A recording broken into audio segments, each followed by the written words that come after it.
Okay, it's already live.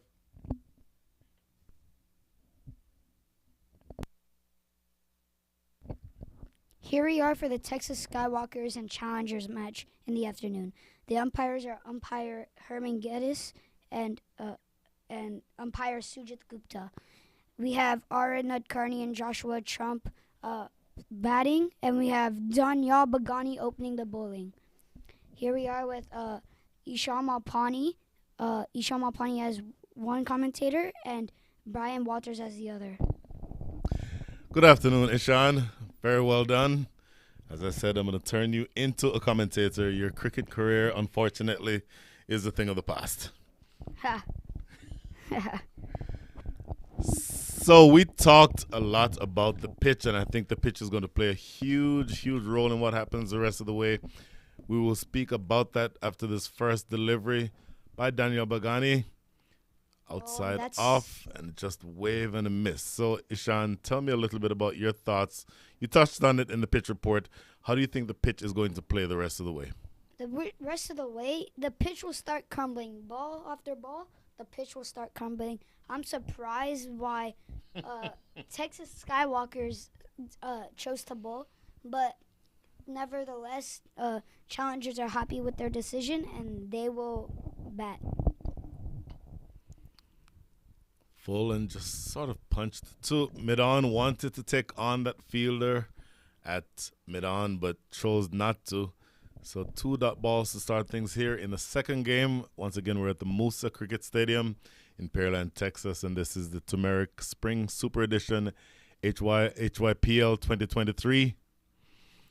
2 heavyweights here, the Texas Skywalkers and the Challengers. I think Aaron wanted to get off strike because, pitch is playing bad. They want to get runs. Opening up his shoulders this time.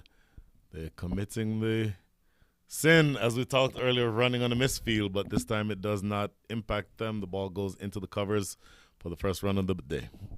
It was a bit of a skittish run because they hesitated, but I think the ball is going to stay low. It's starting to crumble as we see from the camera view, but it's starting to crumble a lot. So let's see what's going to happen. That's certainly something to watch out for and to be careful of, because I think you're going to see it play a few tricks. You saw it playing a few tricks towards the back end of the innings in the last time, and now this ball driven to extra cover for no run. So keep an eye on when the ball pitches, whether or not it kicks off of a good length, whether or not it stays low, whether or not there's any puff of dust that's created when the ball hits the surface.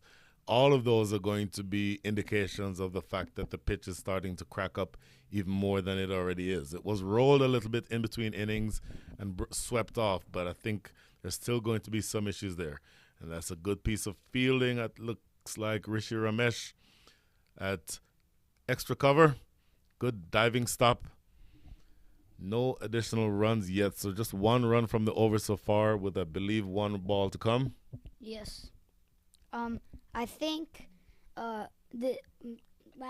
Joshua Trump and Arnett Kearney are going to start taking it slow because the pitch and the pitch results, that's some rare bounce that he just had, but the pitch right there, it's going to stay slow. It's going to stay low. It may even roll out sometimes, but let's see how the pitch plays. Aaron and Joshua Trump batting and end of the over. Certainly the end of the over. Good line to close that over off. That's good bowling overall by Daniel Bagani. So 1 over up. The score is 1 without loss.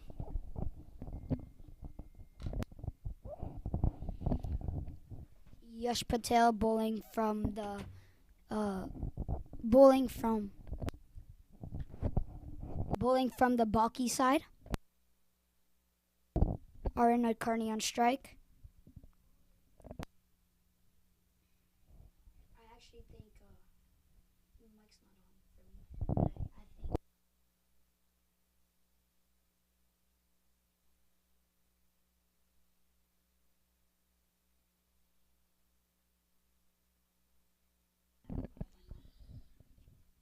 I think I think Joshua Trump and Aaron Carney are gonna take it deep and just play out the power play, play out these bowlers, and then rough them up later as they get tired, and then the challengers can bowl and finish it off. But that's one prediction that we have. Well, as we talked about earlier on, and this is Yash Patel, this ball stroked into the covers for no run. As we talked earlier on, I was shocked that the Skywalkers won the toss and decided to bowl, because I think every indication is that the pitch is going to break up and continually break up as we go throughout the day. So I'm expecting for there to be more tricks. This is lofted down the ground. That is a huge hit. It bangs off of the side screen. I'll tell you what, that shot had all kinds of power behind it. Absolutely banging against the side screen. So by my rough estimate, that would have been about a 75 or 80-yard strike right down the ground for the first six of the match. He didn't even walk. He was that confident after that. But also, that was one great shot. Had the power, had the line, and even had the strokes to do it. What a shot. Tremendous strike. Once again, the first six. Aaron Nadkarni is a very powerfully built man. He has the advantage of having a pace bowler's body, but can also bat high up the order. This is stroked right down the ground. This may be a better shot than the six. It was a lot closer to him in terms of the length, but he drilled it right past the bowler for the second consecutive big hit. 10 runs in 2 balls. That was another great shot. Also, they're taking advantage of the power play. I think Aaron is leading up and taking over, and I think Joshua is gonna stay calm, stay composed, and stay calm and composed, and let Aaron do the big hitting for now. Absolutely. So plays defensively here. So good thought on his part to not have to hit everything for 6. He certainly recognizes that there's an opportunity to score runs, but doesn't want to go crazy looking to force things. And this one he just bangs down to long on for single. That's also a good way to finish it off. Not trying to hit everything, and always remembering that this is a game, and this is not a game to just go bang bang. It's always a game to go bang, but always stay calm and composed. Never get too overconfident. Completely. So that's 12 runs from the over. Good productive over. You absolutely love to have the additional runs that are being scored during the power play. As they say, strike while the iron is hot. You have the fielders inside the circle, and if they choose to bring on an off-spinner bowling to you inside the power play, then you take advantage of whatever scoring opportunities you might have. So Josh Trump so far has only faced 3 deliveries, has not yet scored. Aaron Nadkarni being more enterprising. From his 9 deliveries, he has 12 runs to his name. And this is Daniel Bagani back into his craft. This is driven into the covers. No run. In fact, take that back. They go for a quick single.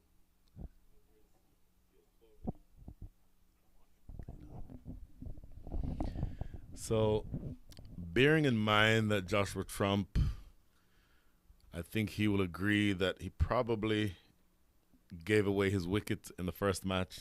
It'll be interesting to see what his approach is here. I don't expect that he'll go into a shell, but I also don't think that he's going to play any rash strokes, because he realizes that a rash stroke brought about his downfall, and he'll not want to repeat that. Outside off, goes for the drive. Appeal for a catch behind. I'll tell you what, the umpires are walking across to check, and I think he's walking to check to see if that ball carried, so he probably thinks it came off the edge. Oh, it's going to be a really interesting decision here. I have to say that from our vantage point, it does not appear that the ball hit the bat. The umpire obviously is much closer to the action than we are. But from where we are here, 100 and maybe 90 or so yards away from the bat, think that he has given him out. That is a huge, huge decision in the context of this match. Joshua Trump is absolutely not happy. He's 100% convinced that he did not touch this. We're going to look at the replay here and talk us through this one here. What do we see? It's touching the ground completely. Oh my goodness, that appeared to have been exactly right. The bat appears to have hit the ground. We'll see here on the replay again. The bat has touched the ground. A puff of smoke has came up, and they just keep on appealing. Bad decision from the umpire. He's not going to be very happy with that when he goes back to the pavilion. So the new batter coming in right now is going to be Rithinge. Rithinge comes in.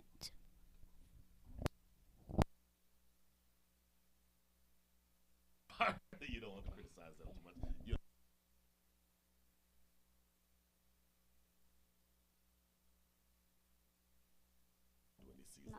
Not enough. No, don't even say that. In fact, you're talking about the batter. Don't talk about the umpire himself. If it's a good decision by the umpire, say it's a good decision. If it's not a good decision by the umpire, don't say that's a bad decision. Okay.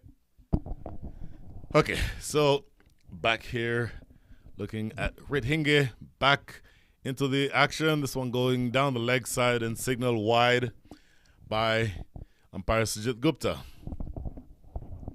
I think Aaron's mad at this point because Joshua Trump, if you think about it, you saw some of you saw the replay. A puff of smoke came up, and I think Aaron's not happy about that. Neither is the rest of the team, and definitely not Josh.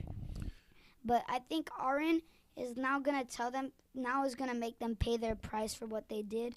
So I think after this, Aaron's gonna start taking more start getting more runs and start hitting the shots more powerful than he intended to early on. That's interesting. That's so you can go one of two ways when you believe that there was a decision made that you didn't agree with. You can either dwell on it or you can take the attack to the opposition. Looking to play this one outside off, too far outside off, and goes through umpire Sujit Gupta, raising the arms.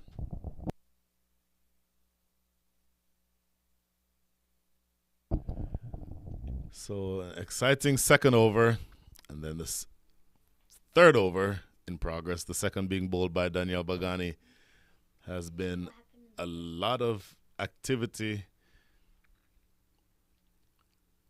Good shot, clipped off his pads, just going to run away close to the boundary down at deep backward square. They'll get two. They could have run for three. They chose not to. Perhaps not running those first ones. So, Ishan, obviously you have coaches as you play. What does your coach tell you about running the first run hard? Always run the first run hard because there's always going to be a second one. And even if there is a second one, you run that hard. But if you run the first two hard, there can always be a third one. I don't think they want you to take the third one from wicket cause like happened in the first game, Challengers and Kings, but I think if no wickets were gone, I think they really could have taken three. And here Aaron has talked to the umpire about why he's given Josh Trump out. Sure, conversations take place. Now, it's very important, even if you believe the umpire has made a mistake. It's important to remember that the umpire is not always right, but the umpire is always the umpire. And so you have to, in your mind, put out of your mind any sort of negative thoughts about any decision that the umpire might have made, because you still have a game to play.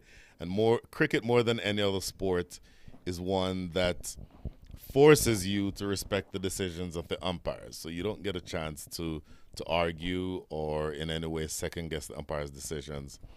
One other thing I have to say, and I'll say it after this ball, this is forced to mid-wicket, they'll get one. The other thing I would say is that there are three teams on the field of play. There's the bowling team, there's a batting team, and then there's the umpiring team. And it's very important that the umpiring team all remains on the same page. So you make decisions essentially as a team. So in any way possible, if you need assistance with a decision, it's perfectly acceptable for one umpire to go over to the other and discuss exactly what they think would have happened.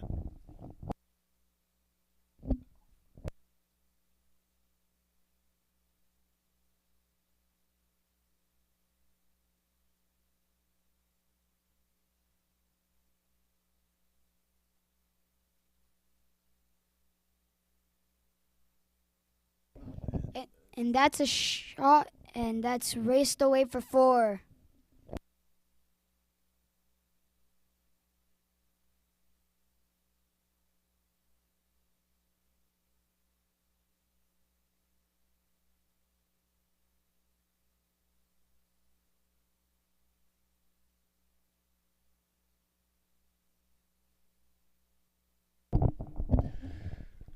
So a bit of a tumultuous start over. That ball hit down the ground for four. And in the meantime, the score goes up to 22 for 1, 3.3 overs in to what we think is going to be, let's say, an exciting match. And a lot of things have happened already. Daniel Bagani already 2 overs and taken 1 wicket. And this is now Yash Patel. He is now 1.4 overs, none for 16. Oh, looking to go back and force this off the back foot. Ringe not able to make contact. In that area behind point. And had he got that away in that direction, that very well could have gone for 4.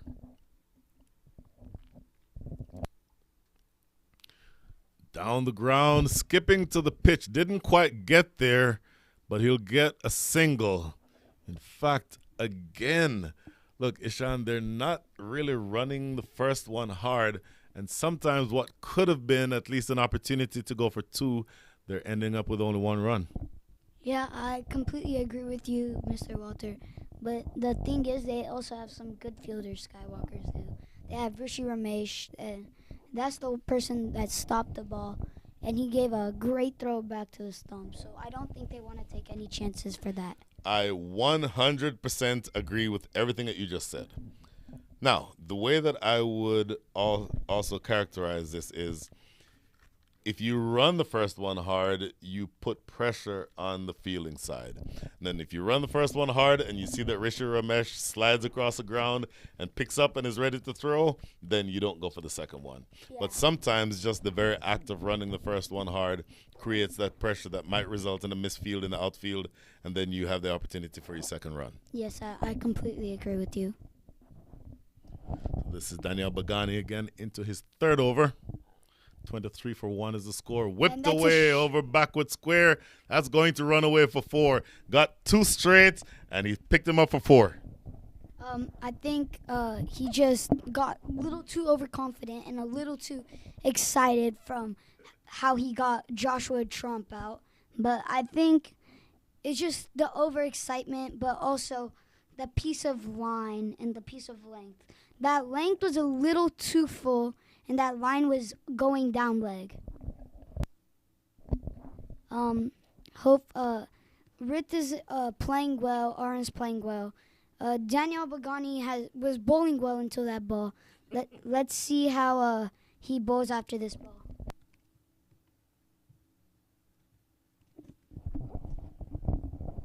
Yeah, I agree with you, Daniel Bagani getting that one just a little too straight and a little too full. This is a better length and a better line. It was on that off-stump line, maybe just outside off-stump, and driven to extra cover for no run. The bowler did the correction that was required on this delivery. I think the previous one was there for the batsman to be hit. And I think Daniel got the all-important breakthrough for the Skywalkers with the Trump getting out in the previous over of Daniel Bagani. Bagani bowling his third over on the trot. That is quite impressive for the bowling figures that he has today. Yeah, Oh, that's well struck. that Square of the was wicket. That may have the legs to get to the boundary. It does. That is a good shot. We've seen a few good shots today. Ramji, for me, that's, if not the shot of the day, in the top three. yeah the perfect drives. I would say that any batsman would like to play through the covers. That was one of those shots that I would say was played just now by the batsman. Um, I think this is turning out to be a little expensive over for for the Skywalkers, and a really good over for the challengers at this point. This is good work. Bagani. Bagani running in, seeing the batsman charging at him. Bagani changes his length a little bit right there, getting the ball to jump up all the way. That was interesting to see the ball going shoulder high for the batsman on a crumbling wicket. So the pitch does has something to offer for the bowler in terms of bounce. I think that Rith charged a little too early on that last ball, and the bowler saw that happening. Another classic cover drive to the sweeper cover. I think that probably ends the over, or we have one more ball to go. I think Rith is playing some solid drives. He's getting set. Aaron is also getting set. I agree with you, Ramji, Mr. Ramji. I think that he. The ball did not carry as much as Aaron would have expected that to be. The ball just stopped at a few feet short of the boundary, and then they got a 4 instead of a 6. They would have been happy with a 6 there. A boundary to end the over. And as I'm talking about the game, I got a message for Brian Walters from Pratir Mehta, who is now in Germany.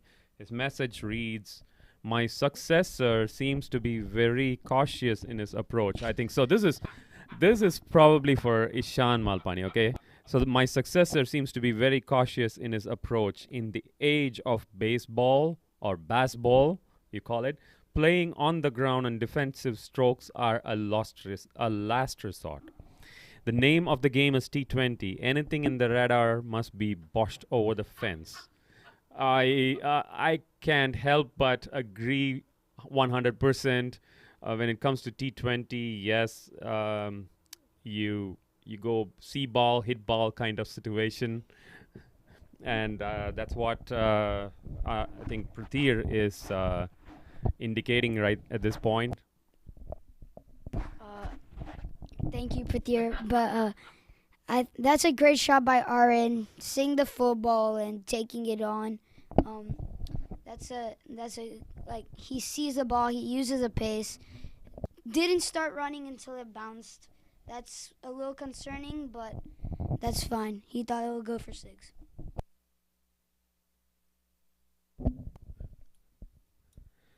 So that's a good change from the Balkis end. They're bringing in Shayan, another spinner, Shayan Chakraborty, to continue from continuing the spinners from the Balkis end.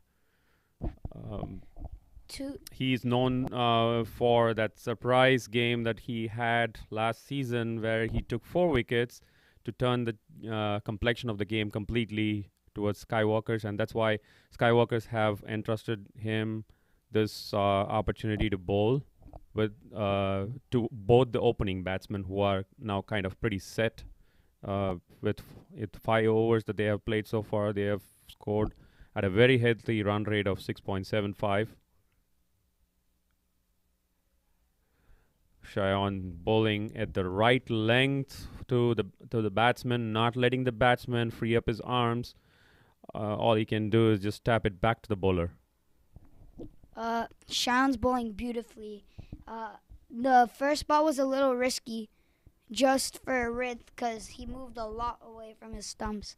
But I think this is gonna be turn out to a nice game between both sides.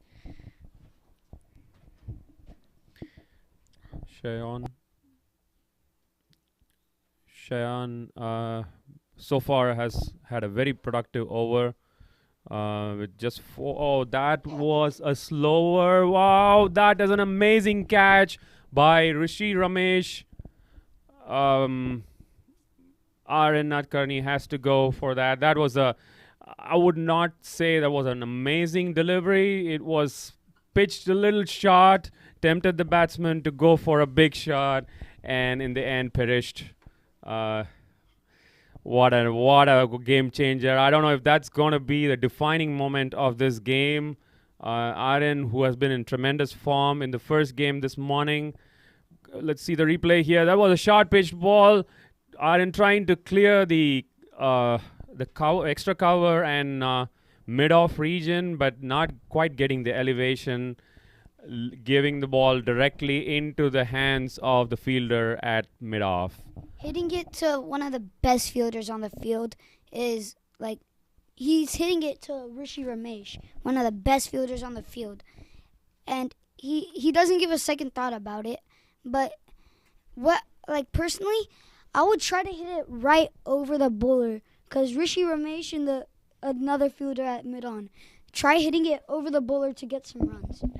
I was a short ball. If you could notice, the batsman was trying to make room for himself to play over the mid-off region because he wanted to punish that bad ball.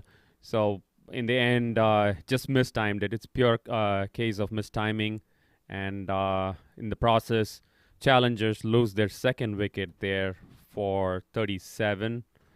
In comes Pranav Batad, the new batsman. He failed to make a mark in the first game this morning. Let's hope that he is able to make amendments for that in this game. Boy, sometimes you bowl as a bowler, and when I said I played as an all-rounder, but I was primarily a bowler. Sometimes you bowl the best balls in the world, and you either don't get any wickets or you get hit for runs. Or sometimes you bowl a long hop and end up getting the wicket of probably the most all-round dangerous weapon in that side. So you'll take the wickets any way that you can get them. It will read as a Jaffer in the scorebook, but it's probably not the best ball that he will ever bowl. Absolutely. I totally agree with you, Brian. It's we've seen bowlers toiling hard to bowl their best delivery and still not get a wicket, and in comes and some games we've seen even a part-timer coming in and delivering one of those worst ball that needs to be deposited outside the fence, and then the batsman throws away their wicket. So it goes on to prove, but this bowler has been really someone to be watched out for since the last season. He has been playing with the minds of the batsmen in terms of varying the length, the pace of his bowling. I mean, as far as he's able to get the desired results for his team, I wouldn't complain. Aryan Satish, leggy, driven in the air, stayed in the air a long time, thought for a split second that Rishi Ramesh might be another chance to get a catch. Now, Aryan Satish is a leg spinner. Look at the length of his run-up. When I played, I was a pace bowler. I opened the bowling. My run-up was not this long. There's no way my run-up was this long. That's probably comparable to what Mohinder Amarnath used to bowl as a so-called medium pacer. Exactly. So driven back to the bowler himself for no run. It probably is giving him the momentum to deliver that quicker ones is what I can make out of that run-up. Well, it's not really a run-up. It's a walk-up until the very end. So momentum may not be the issue forcing it off the back foot. So a couple of dot balls on the trot here. Check that. I'm sorry. The first one was a single. So a dot ball there. Score overall now 40 for 2. And Daniel Bagani down here in front of us at long on rather. With the field, with us being outside of the power play, you can spread the field out a little bit. And so Daniel Bagani down at long on. Rishi Ramesh, we spoke about him a few times in that hot shot position down the ground. Stroke right back to the bowler himself, not able to get any runs. That has been a very productive over once again for the Skywalkers. They have tried to keep the challengers calm, not letting them play those big shots, especially after losing 2 important wickets at the top. A lot of dot balls coming Skywalker's way, which is definitely a healthy sign for them. Quick update on the other game. KD Raiders are 54 for 1 batting first. Ryan Bagani at 29. And Arya Kananta just came in. Pranav Chattipalayam got 15 out. Caught by Shanak Marathe bowled Matthew Trump. I guess Matthew Trump is continuing his fielding greatness from this game.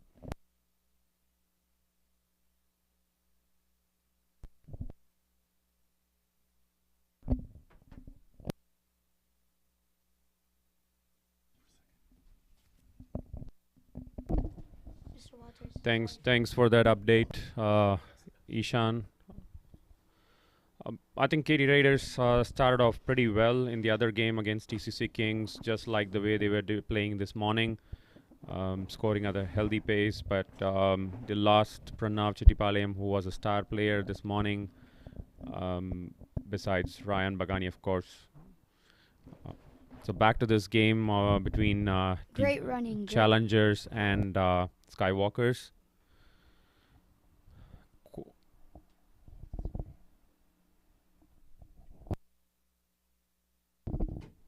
That was great running by Ritinge.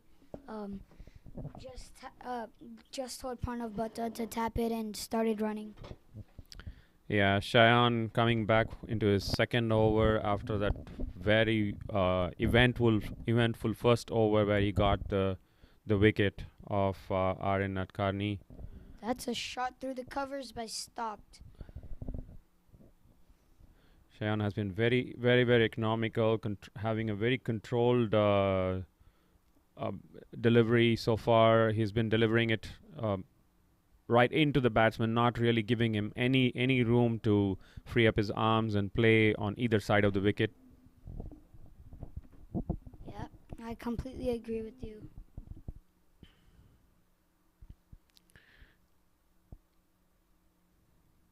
That's another classy drive by Rit. This probably was a little fuller and in the slot for the batsman to drive for a quick single there. I think Rit is continuing from last game. He batted well last game.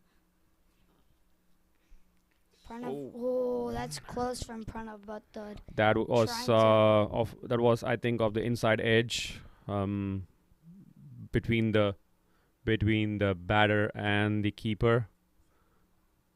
Was that a bye? That looked like from going off the inside edge, or unless somebody tells me that the spinner actually turned the ball by 35 degrees to move the ball between the bat and the pad. But that's really close. Pranav Bhatta playing across the line of the ball, and that's another nice drive from. You see the replay there, batsman going. That just missed the keeper. Wow. Just missed the keeper. Yeah, probably it missed the batsman and then hit the keeper's pad, and that created the deflection. But another glorious drive by Rit to end the over.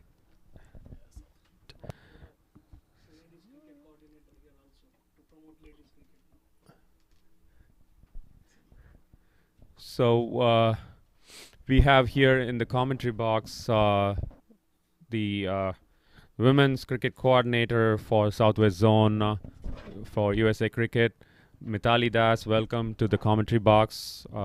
She'll be spending the next few minutes together with our young commentator Ishan Malpani and Brian Walters. Thank you, Ramji. Good afternoon, everyone. I hope you guys were enjoying this wonderful, wonderful day at the Musa Stadium, enjoying the game between Challengers and Texas Skywalkers. Thank you for having me here. Mitali, it's always good to see you. This is dragged down to deep mid wicket for a single. So, you and I have been, let's say, our playing days are behind us. But while I am these days comfortable enough with a mic in my hand, you're still on the ground, on the field, teaching these youngsters. So after this ball, I want to ask you a question. Tossed up and driven down the ground, that will just be a single. Tell me, it is signal as a no ball. Okay, so a big issue here. I'll get back to that in just a second, Mitali, because I think the Aryan Satish may have just overstepped, which means that this next delivery is going to be a free hit. Now, with the field having changed, or the batters really having changed, then you can change the field, but it's still a free hit. Lofted in the air, will be taken, I think, by the fielder, but obviously, since it's a free hit, doesn't count as anything other than a single. So, back to you, Mitali. Your influence goes far beyond the reach of just Houston. But in the context of what you do here in Houston, what's the most important thing for you to be able to see these kids playing? Thanks, Brian. As you said, teaching these kids, I would say no to that. Not very knowledgeable on that, but definitely have a lot of support from the able coaches in our city of Houston who help me out with the coaching part of it. What I want to see is I want to see one day that the HYPL senior team, which is right now, has some girl players coming up and playing here. We're very fortunate that now HYPL is going to have the junior, and a lot of girls have been drafted into it, which is a very good milestone for our city of Houston and for the future of the USA cricket. That is fantastic to hear. And one of these young ladies who you mentioned happens to be sitting right here. I don't know how comfortable she is talking. In fact, I interviewed her once, and I remember her not wanting to say very much, but I'm about to force her to say a couple of words. Tia, good afternoon. Good afternoon. For those who are able to listen to you right now, tell everyone who you are, what you're doing here, and what do you like about cricket? What are you doing here? I'm here to support my dad's team, Texas Skywalkers. Okay, tell everyone who your dad is. Subrata Chaudhary. Now, you're a handy cricketer in your own right. First of all, I'd want to know what role you play on the team that you play on. And then secondly, tell me a little bit of the influence that this young lady has with your career. Well, I'm a strike bowler for Houston Hawks and Houston Avengers. And my mom has done amazing things for the girls. Okay, so I did remember that you like saying about 4 or 5 words at a time. That much I remember. But, obviously any initiative that promotes women's cricket is one that I'm really, really happy about. And to the extent that we can have not only, when I played here 25 years ago, you had men's cricket and that was it. These days you have women's cricket, you have youth cricket. There's a Houston Youth Premier League Junior, right, from what you just said. So there's so much more cricket that is around these days that for those of us who want to see cricket develop, it's something that energizes us because you want to see as many times as possible to have more and more people playing. So, in fact, Mitali, going back to you for a second, what initiatives, if any, can you talk about that are aimed strictly at producing additional cricketers in the Houston area? we're trying our best to give them as many opportunities. So what we have done at this time, I know our little commentator here is trying to say that the score is now 50 up. 50 up for challenges after the ninth over. And our little commentator Ishan's been trying to take the mic away from me. So I went and did his role. Thank you, Ishan.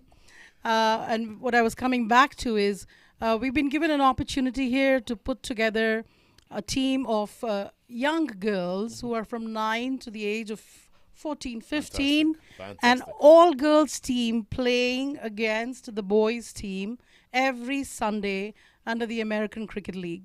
So that's been one stepping stone. On the side, as part of the USA Volunteer Women's Cricketer Coordinator. And that's a shot from Rithinge. He's hit a classy shot over mid off, and that's gone all the way for 4. Yeah, that was a beautiful shot from Rith. And coming back, so as part of our USA Cricket responsibilities, my job is to make sure that we grow the number of players here, ensure that they're getting proper training, whether they want to do it themselves at home, whether they want to join the academy, whether they want to go to a private coach. But that's my job. I go encourage them to do that. Make sure that when the girls get together, they come to the practices as many times as possible so they can, when they get a match or a game, I try to bring the Dallas teams over to Houston so the girls can play against each other and get more experience. So that's the pathway we are using.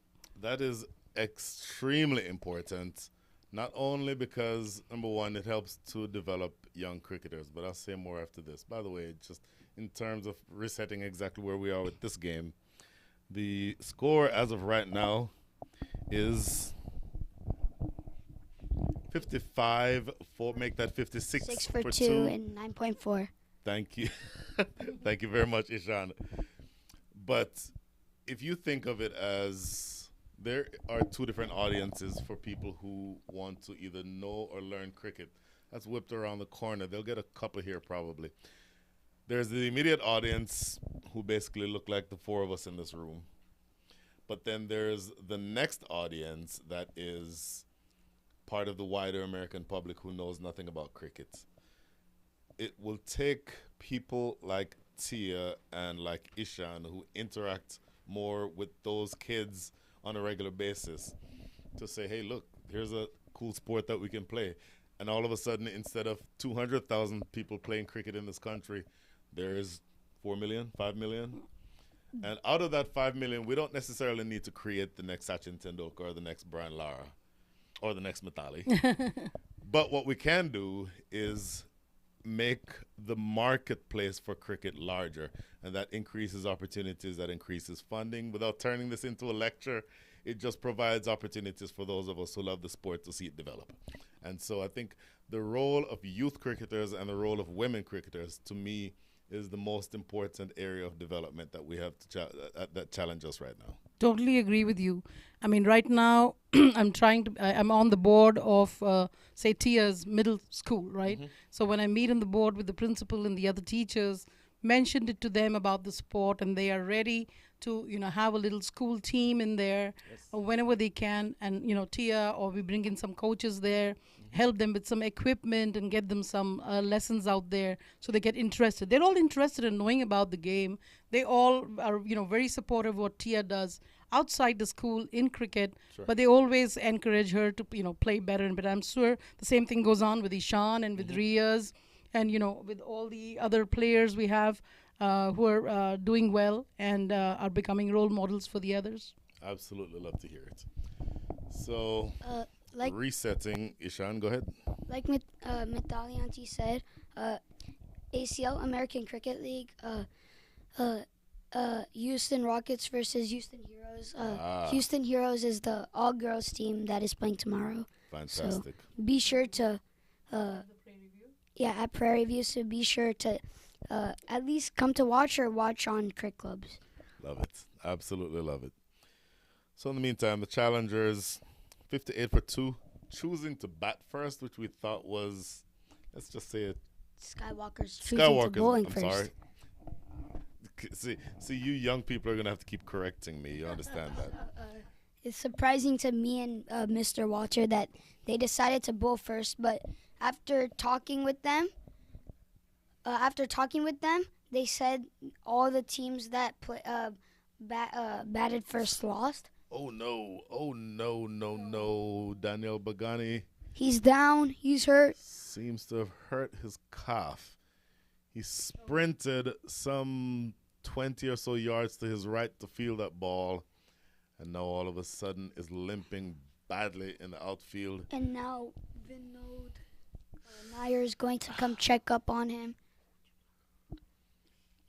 Oh, truly, truly hate to see that.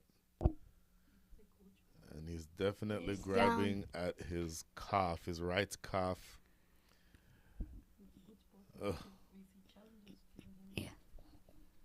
Good sportsmanship by Mughir Latif giving Daniel Bagani water. Now rest of the team is coming to check up on him. Truly, truly hate to see that. Injuries, of course, are a part of sport, any sport. But it's so debilitating, especially if you play a role as a fast bowler, to have any sort of leg injury. Yep. And this is the first day of what will be a 4-day tournament stretched across 2 weekends. This is So only the second game right now. This is the second game, exactly. And our little commentator is already on the ground rushing to our injured Daniel. And that's Ishan Malpani for you all. Wow. Well, he's 12, so. See, how old are you? 14. So, So Tia had the opportunity last year to try out for the USA for the first time. And then after the inter-regionals, she did get selected to the regional level and played right here at the Musa for the Southwest region.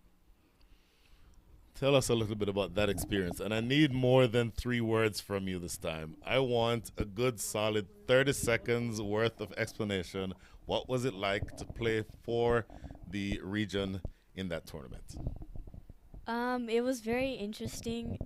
I got a lot of tips on how to bowl and bat on turf wickets. The ground was very smooth surface, and I'm sorry, where was it again? here, Right here. Okay. yeah, right here, and it was just a very experiencing moment. Really love to hear that. And I love the fact that you had the opportunity to showcase your talent. Now, let's say where that goes in the next 2 years, 3 years, 4 years, what is the top end of the range in terms of potential for you? Where do you think? I think that the potential can always be risen higher and higher Okay. every time. What's your end milestone? Where do you want to go? That's what you asked. I want to play for the U.S. women's cricket. Okay. You would have been in and around the setup of people who are playing right now for the U.S. team. You would have also seen what it's like to play cricket at a high level from this young lady. Do you think that, let's say, 5 years from now, let's say 6 years from now, you're a 20-year-old, does that mean that you have already represented the U.S., or does it mean that you're still on the outside looking in, or what do you want to be the case when you're that age? I'll always be outside trying to find more information and experience. There will never be like a time where I'll say that I'm done learning. You always learn new things every day. So Fantastic. Absolutely fantastic. So I'm also, while I'm here commentating, I'm also creating a junior commentating panel. Don't look now. That panel is short at least one young lady. You're going to be a part of it sometime in the next, if not now, then by the time this tournament is finished. All right? You're welcome. Look how he takes over. Learn from him. So, Ishan, going back to you for a second, and just to reset where we are in this game 67 for 2 after 11. Talk us through what you've seen so far and what you expect to happen over the next 9 overs. After that unexpected injury from Daniel Bagani, I think what's going to happen in the next 9 overs, Rit on track, 32 off 31, is going to probably start doing a lot more, start accelerating. You see that shot he just hit? But Pranav B, on the other hand, is going to try and give strike to Rit because Rit is like batting well. He's going to go start accelerating. I think he'll do, Pranav will just give strike, and then Rit is, as you can see, is already trying to start hitting from now. So I think if one of them gets out, then Pranav will take over, and that will just keep on going until the game's done. Very interesting. So 9 overs to go. Make that 8 overs and 5 balls. Their exact run rate, and 4 balls, my apologies. Did we talk about whether or not you get to correct me? Did we talk about that at all? What did I say? Did I say you were allowed? Yeah, you said I was allowed to correct you. Wicked, I'm sorry, what And happened? Rit is gone. Oh, completely missed that. In the middle of talking about this, it looks like he tried a reverse sweep. Oh, went for the reverse sweep. No, his And- leg touched. Do you know? His leg touched the stumps. He hit really, the ball. really interesting because I saw the ball coming back in this direction. And so I just assumed that it was played, but missed the fact that he stepped on the wicket. Let's see. Reverse sweep, and yeah, there. Wow. That would have been a interesting to- great shot. It was a great shot. He played it. So look at the replay. Here we see again. He did. And then he moves and Was it the bat that clipped the stumps after it played the ball? I think so. Certainly going to be hit wicket. Whether it came off, whether it was the bat or the leg of the batter, it doesn't make a difference. The effect is still the same. Wow, that was against the run of play. Rithinger was looking very comfortable. Now, what do you think will happen, Mr. Walter? Because after that, I just said Pranav will take over, but I don't know what's going to happen now. See, when you're sitting in the analyst chair, you don't get to say, I don't know what's about to happen. I'm going to say, I know what's going to happen. There you go, Mr. Govinda. Ah, all right. He walks in. All right. And here comes Govinda Pranav Balaji. And now, what are you going to expect? You're going to get some bang bang out right now? What do you think? Well, it's not the type of pitch that allows you to play freely through the line. So it doesn't allow you to just play your shots initially. So what will be interesting to see is whether or not they can manipulate the strike enough, pick up singles in such a way that the scoreboard keeps ticking while you get set. Now, the Skywalkers are a brilliant field inside, and they're bowling definitely to the field. So the opportunities are not quite there to get the singles like they'd wish. So this is a tricky period of play. And tell you what, looking right now, they are 67 for 3 after 11.5. 12 done. So 67 for 3 after 12. As of right now, they're scoring at the rate of 5.66, which means that they will get to 113 as a projected score. 113 is right in line with what the first inning score was this morning. That presented a tricky chase. We didn't think it was going to be that tricky. Yeah. They ended up winning it in the 19th over, 18th over. But with the wicket breaking up the way that it is, I would say that 110 in this innings would be comparable, I think, to about 130 from this morning. So it's going to be interesting to see exactly how they approach it from here. It's like what we said in the pitch report. The pitch will start crumbling after every single ball. So, I think after this,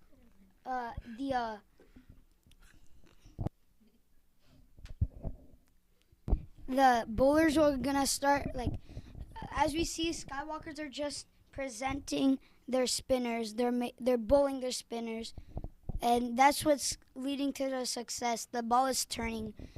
As in Pacers, the ball is slow, and it's easy for them to pick it up. And I think that's what challengers should do as well. They have some great class of spin in their attack, so they should start like from the top. They should bowl some Pacers, but also should bowl some spin from the start. Very interesting. Keeping an eye on everything going on here. This is driven down to long off for a single.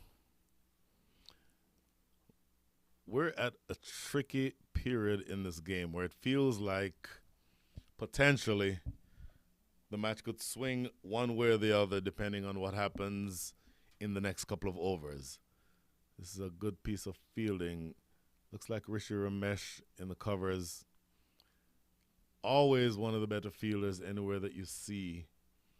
And I think, boy, it feels like the screws are being tightened here. This is Sachin Selvakumar bowling. Oh, looking for a stumping. No.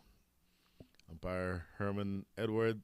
Herman Edwards is an American football coach. Herman Geddes, former teammate, longtime friend of mine, from the same country, of course, says not out.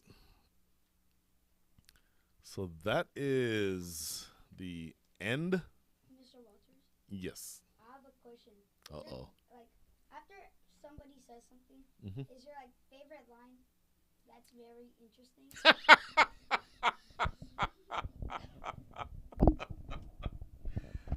I've actually been asked that before. That's his favorite tagline. Well, look, there are different things that I can't say. I think people get tired of hearing me say something like, you are 12 years old. You're not supposed to know to ask me that. So instead, I just say something like, that's very interesting. But what I'm saying is I really am enjoying being able to share time on the air with all of you. It really does make the drive from Austin to come down here, get up at 4 o'clock in the morning to get down here and spend the entire weekend with you all. It makes it worth it. That's what I was going to say, that I'm pretty sure Mr. Walters, always on the commentary box or in the interviewing as hosting a show, is already asking questions to others. But does somebody interview you too, Brian? What a great question. It's more often than not, I'm the one asking the questions. So yes. So then let me do the honors. Oh, no! So tell us a little more about yourself, Mr. Brian. Where did you play? What's your origin? I'm pretty sure a lot of people know you. Sure. I don't think I was born with a cricket ball in my hand, but the first time I touched a cricket ball, I was probably, I don't know, a handful of hours old. My father is the biggest cricket fan that you'll ever meet. He lives about 30 minutes from here in South Houston. Grew up in Jamaica. Born and grew up in Jamaica. Played cricket as a schoolboy. Put it this way, my father was the principal of the school that we went to, and every day at recess and lunch, he played cricket with us. Awesome. So that sort of gives you a sense of how much I've always loved the sport and how much my family has always loved the sport. So do all schools in Jamaica have a cricket pitch and a curriculum? Far from it, not officially. As much as we loved cricket, we didn't have an official cricket pitch. We had the school ground. The school is on the side of a mountain, and you just have a little area that's flatter than the rest, and that became the cricket ground. Awesome. So, you did what you had to do to make sure that any resources that were there were used to their best ability. But I moved to Houston when I was 14. So I was your age when I moved here. This is long before you were born. This is 1982. Somehow managed to live in Houston from 1982 until 1998 before I realized that cricket was being played here. So when people like Yogesh Patel and that whole group were playing cricket on the southwest side, I was on this side of town playing everything but cricket. Oh, Yeah. right. Football, meaning soccer. So, Basketball. I was actually a pretty decent basketball player several pounds ago. Baseball, even. But when I discovered the league in 1998, I started playing again. I was an opening fast bowler, left arm, and batted in the middle order, left hand. So played here from 98 until I moved to Austin in 2004. And played in the league in Austin up until somewhere around 2015 or so is when I stopped playing because, after a while you can only have so many knee and elbow and ankle injuries before you say, you know what, this is not worth it. But then I started a career as an administrator. So several different positions over the years, the highest of which was I was on the board of the USA Cricket Association for a few years. After that organization went south, I was one of a handful of people, 7 of us in fact, who were assigned by the ICC to sort of caretake cricket in the country, called the Local Advisory Group. I was on the LAG for a couple of years until the new organization was formed. And since then, I've essentially just, number one, served on the development committee of the USA Cricket, and then number 2, people somehow somewhere down the line thought that they liked hearing me talk, and so I've been commentating on cricket matches here for a long time. Apart from that, I haven't done anything. Thank you so much, Brian, for that information and knowledge. And I'm pretty sure most of us know that. But I guess you're so well known for your awesome voice. Oh, thank you. Which whenever you're commentating, all of us are focused and listening to that. And thank you for doing what you do. Oh. So, and thanks for giving me this opportunity by HYPL to come and speak a few words here. Whatever y'all can do to help grow the women's cricket, the girls' cricket in this region, please keep doing it. I know a lot of people support us. There are a lot of leagues. There is TCCL, there's matches, there's ACL, and there is the women's cricket, the girls' cricket. Please come support us. HYPL, please support us and give as many opportunities to the girls. And the girls need to work hard so that they can equally, shoulder to shoulder, compete with the boys and make a mark for themselves. So thank you so much for having here. Oh my goodness. It is an absolute pleasure. And people say it's a pleasure and just say it just like a saying. I really do mean it's a pleasure because it makes me happy to know that people like you are so selfless in your support for and, acknowledgement of the importance of the sport of cricket. And so everything that you do here is truly, truly appreciated. Thank you. Yeah, on that note, I also want to make a point here that in 2 weeks' time, we are going to have the junior version of Houston Youth Premier League, where we'll see quite a few girl cricketers in action. I think some of our very own Houston-based girl cricketers are also going to be in the middle playing. So it'll be interesting to see how that pans out. So whoever is following HYPL, please do follow the junior version of HYPL. Also, one of our commentators here, Ishan Malpani, has been drafted into one of the teams. And we just heard from Mithali Das. Her daughter, Tia Chowdhury, is also going to be playing the junior version of HYPL. So we wish good luck to all those young cricketers who want to make a mark for themselves and then get into the mainstream, and also this will become a feeder system for the senior version of HYPL. And from there on, you have a plethora of options like the HPL, MLC, minor league, major league. You name it, you have a lot of options. You get recognized here, you get picked immediately and instantaneously from these kind of leagues. So we as HYPL and junior HYPL would like to create that platform for all these budding talent to go big in this game of cricket. Thank you again. Oops. Thank you again. Thanks a lot. All the best to HYPL. The score right now is 79 for 3 in 15 overs. And going to the other game, Raiders versus Kings, the score is 90 for 2. Ryan Bagani has just hit a 50. 51. Outstanding. So we've spoken a lot about every other thing but the match that we're watching. But in the meantime, the match that we're watching, the score here is 7-9 for 3. 7-9 for 3. Pranav Batad rather, 19 from 31. Relatively sedate. But you think after having been there for 31 balls and only 5 overs to go, that he'll try to accelerate from here. And then going to Pranay Balaji, 5 from 8. Sachin Selvakumar, 3 overs, none for 17. And Rahul Basu, 3 overs, 1 for 12 with 1 maiden. So the bowling has been tight, has been restrictive. And I think that you'll see from this point on, with 7 wickets in hand, that there should be an effort here by the challengers to accelerate. Just now, TCC Kings have just taken Ryan Bagani. Vihan Mehta Bode and Jai Gadam has caught it. 51 off 30 balls, 3 fours and 4 sixes.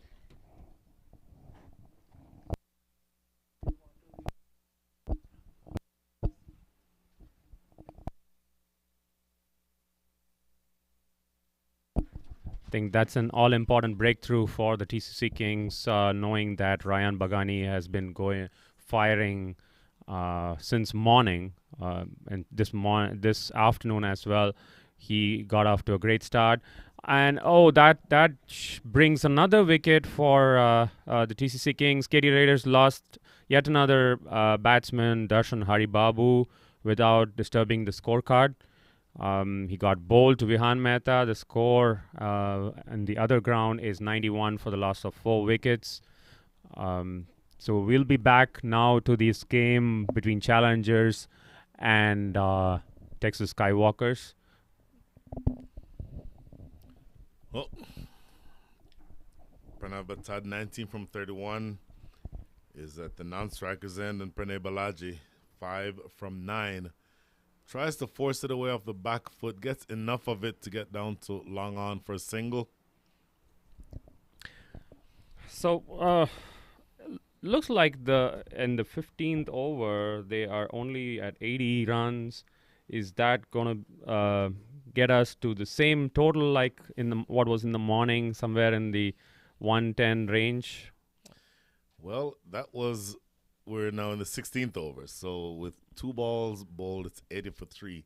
This exact scoring rate, 5.22, gets them to 104. If you say, all right, let's at least try to get up to a run a ball. A run a ball from here gets them to 108. In order to get to 117, they'd have to score at 8 runs and over. That was a really sharp throw from Aryan Satish in the short third man area. The keeper could feel the throw in his fingers. Rahul Basu doing a great job with the bowling. He has been pretty good in terms of containing the runs. Govinda Pranay Balaji trying to open up and use the death overs.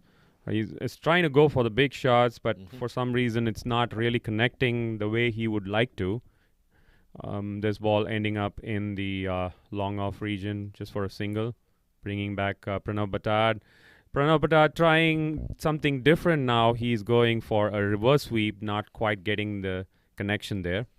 I don't mind the idea of a reverse sweep with short third man in place. And the reality is that with 7 wickets in hand, they need to attempt to manufacture runs.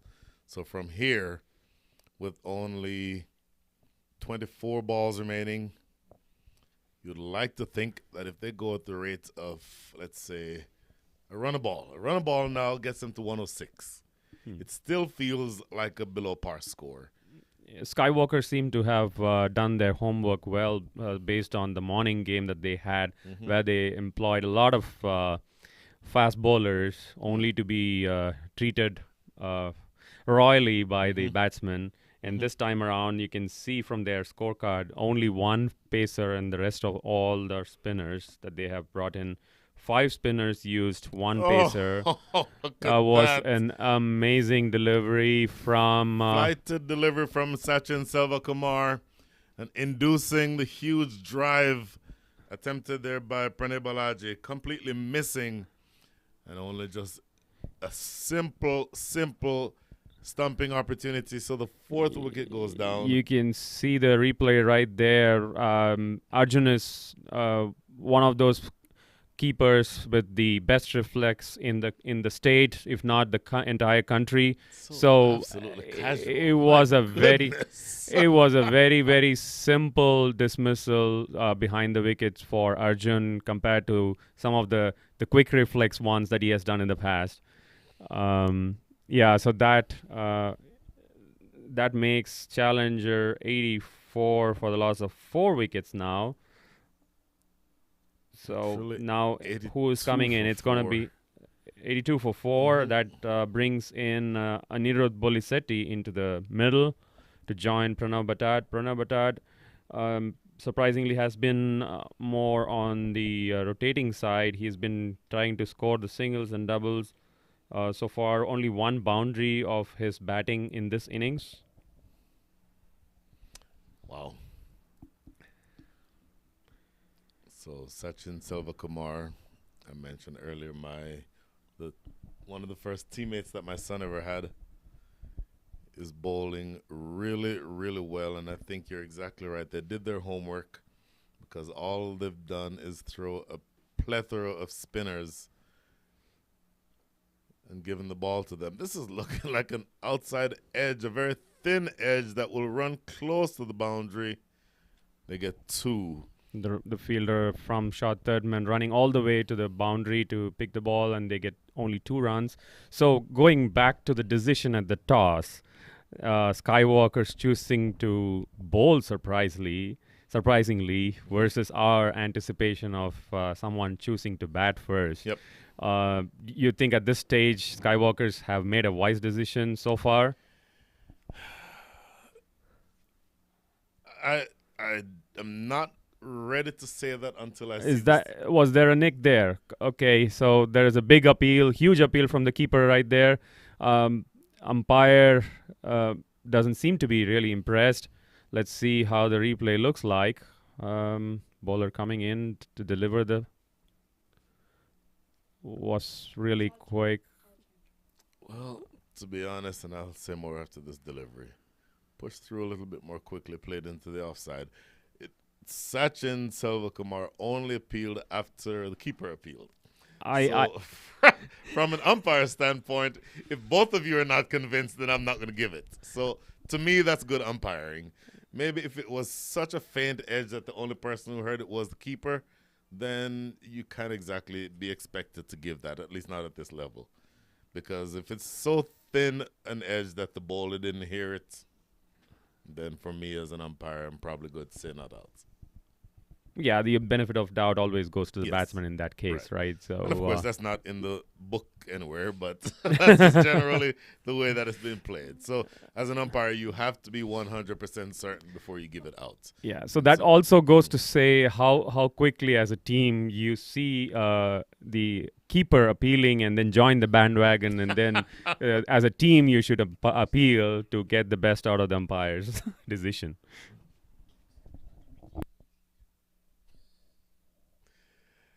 So 86 or make that 87 for 4 with 1 ball remaining here in the 17th. Tossed up, outside off, and another wide given.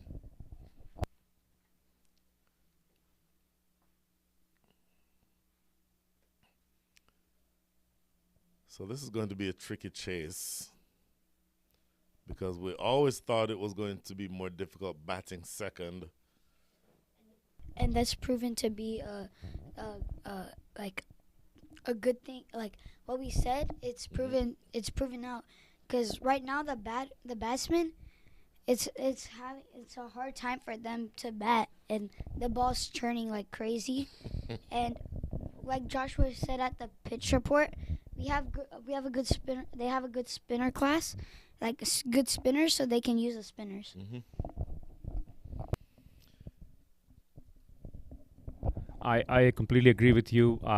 It's more than the batsman failing to make an impact. I think the pitch is playing a lot here. You could also, I mean, I don't want to take away the contribution from the bowlers making good use of the pitch. The bowlers have also done their part here in terms of getting the required breakthrough at the correct intervals. Mm-hmm. So it remains to be seen how the challengers are going to operate, especially they have a whole bunch of spinners. You name it, they have both leggies and off spinners. So it'll be an interesting second innings, definitely. Oh, so this is Yash Patel, who's back into the attack. 2 overs, none for 17 are his figures so far. Coming in the 18th, do you bowl him the 18th and the 20th? Can you potentially see giving a spinner the last over? What do you think? No, I don't see it, because you're accelerating, and it's a righty. So But are they accelerating though? they're not accelerating, but Mm-hmm. like in the back of your mind, in the back of the batsman's mind, Mm-hmm. they're always thinking, can I find that one ball to just hit and boost my mentality? But in the back of the captain's mind, Aryan Satish, you know what he's thinking? I saw Daniel Bagani go down with an injury, so I don't know if I have any good pace bowlers left to be able to bowl. Because I selected a bunch of spinners, so with my pacer down an injury, do I really want to try to give the ball to a part-timer to bowl the last over? Yeah. Or do I bowl a spinner who has been relatively economical so far? Maybe a touch on the expensive side, but at least he's bowled well enough that I don't think he'll embarrass you if you bowl him in the last over. Yeah, no, I completely agree with you. Lofted but catchable, no. Not going to get all the way down to backward square. Still, they only get a single. Only scoring in singles these days. Yash Patel, he's bowled 0 wide, 0 no balls. And Shayan Chakraborty has bowled 0 wide, 0 no balls, 2 overs, 0 maidens, 6 runs, 1 wicket, and his economy is 3. Rahul Basu, wide 0, no ball 0, 4 overs, 1 maiden, 15 runs, 1 wicket. And Sachin Selvakumar, 3 wides, 0 no balls, 4 overs, 0 maidens, 24 runs, 1 wicket. I guess this Cheyenne having 2 more overs left, and Aryan Satish himself having 2 more overs left, with a very good economy so far. I think they are good candidates to complete the remaining quota of overs instead of trying something new now. Is my take on this. Yash is continuing his 3rd over. Was a big heave. Could not make connection there. Are they even going to get to 100 is the question. That was about to be my question. What over do you think they're going to get 100 at? In the air catchable. Keeper calls for it. Takes it as easy and as casual as you like. The 5th wicket goes down. I was about to ask you that same question. What over do you think they're going to get 100 at? Well, at this stage, with 5 wickets down, and this is Darsh, Jagamohan. thank you, who is walking in. His first delivery. It's going to be really, really tricky. And it's over. It's over. That is the over. So it's going to be tricky. Just 12 balls remaining. They're not going to not score 100, are they? I have no clue. I can't read the batsman's mind. Well, the spinners are doing the job. They are. The overall run rate, 5.06. So let's do our usual score predictor. What's your call, Brian? Well, the score predictor, it's kind of pointless with 12 Yeah, balls remaining. 12 balls remaining can All right. happen. Anything can happen, right? So I don't 101. want 101. I don't want to see what the cricket clubs is saying. 101. 101. Yeah. 106. Whoa! You're expecting an explosion. Okay, You're expecting about 7.8 runs and over the rest of the way. yeah, I am looking at anywhere in between the two at 103. 103, that is another 12 runs from here. So at a rate of 6 runs per over. If you don't score at 6 runs per over in the last 2 overs, then you're really missing the bus. Just a single down the ground. It brings back Dash Jagan Mogan on strike. I guess he's getting to bat for the first time in this edition of Turmeric Houston Youth Premier League. I think my score is a little too high, my prediction, but I agree with Coach Ramji that they have to go at least above 6 runs and above 6 runs and over, or else they're just missing the point and not scoring enough runs. Like they have Darsh who's fast, but they also have Pranav Buttad. If he gets the right ball, he can heave it right over and hit the side screen. Heave it right over and hit the side screen. So what are they gonna do?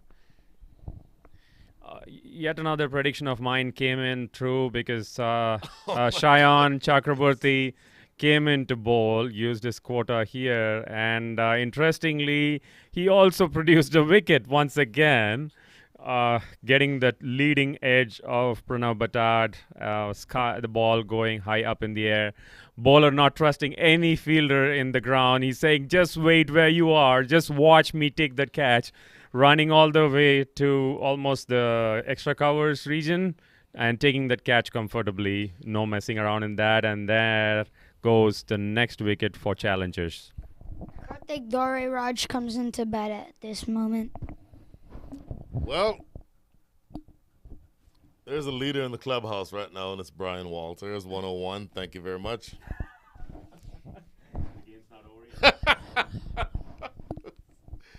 But look, aside from the guessing games, this bowling effort has been tremendous. Now, I said earlier and I'll say again, looking to see what the batting side does when they come into bat, the Skywalkers. It's going to be really interesting to see whether or not that decision at the toss will have been justified. And I think you'll certainly have the answer to that question as we go deeper into the second half of this match. Good, quick glove work again. Attempted stumping, and in fact, he did whip those bails off in a flash, but Karthik had his leg or the back foot firmly planted behind the crease. I completely agree with you, but I think they're gonna do anything at this point to get at least to 100. I don't care if I don't win the guessing game, but as a commentator, we should always at least see if they have, because this team, they're gonna try to get to 100. Because 100 on this pitch is a good score. It's a really good score. Because the pitch is crumbling, it's gonna be harder for the second team batting. I wonder how it's gonna be, because the pitch is gonna be crumbly. So. Well, they've been helped out here by a wide. Yeah. Extra ball, extra run. And one more thing that needs to be mentioned here is the Skywalkers have been using their bowlers and giving them the spells very, very sensibly. Knowing that Aryan Satish and Shayan have bowled really well for the 2 overs, they did not use up their entire quota in the middle overs. Instead, kept their overs towards the end. Yash still has one more over to go, which means the final over is likely to be against Cheyenne bowling. So it leaves with Skywalkers needing to score less than run a ball if they don't get to the 120. I mean, definitely they're not going to get to the 120 mark. Right. So it's, I think, will be prudent to say that the batsmen don't really have to go for those big sixers or boundaries at all. Scoring at run a ball every over, getting your singles and doubles should do the job for the Skywalkers. Well, the last over being bowled by Yash Patel. Short, looks to go big and absolutely loses his off stump. So yet another wicket goes down. Boy. How did they lose? They lose Darsh Jagan Mogan this Darsh time. was looking to play that ball to square leg when maybe mid wicket or maybe even long on would have been a better option. Let's see the replay right now. Ball goes in and then Completely playing across a pretty straight ball. Well, obviously it was straight. Hit the stumps. That should have been played towards extra covers or mid off. It'd be hard to play that extra cover.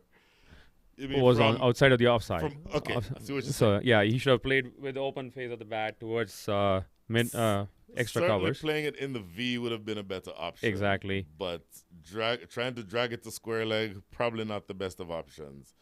Using the feet, skipping down, quick throw. Well, look at this. This was almost a direct hit, meaning on the batter himself.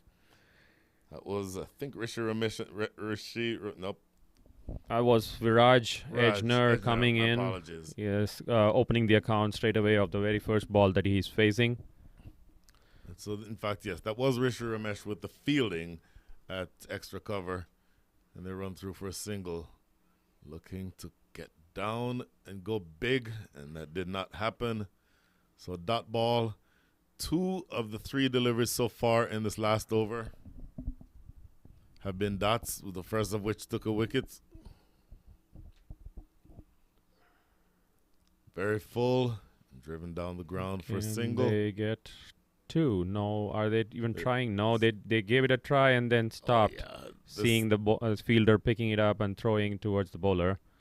Such a good feeling side, the Skywalkers. So it's going to be difficult to manufacture 2s when the ball is hit directly to the fielders in the outfield. So the last 2, and we're at 98, struck wide of long off. They're looking to come back for 2. The throw coming in.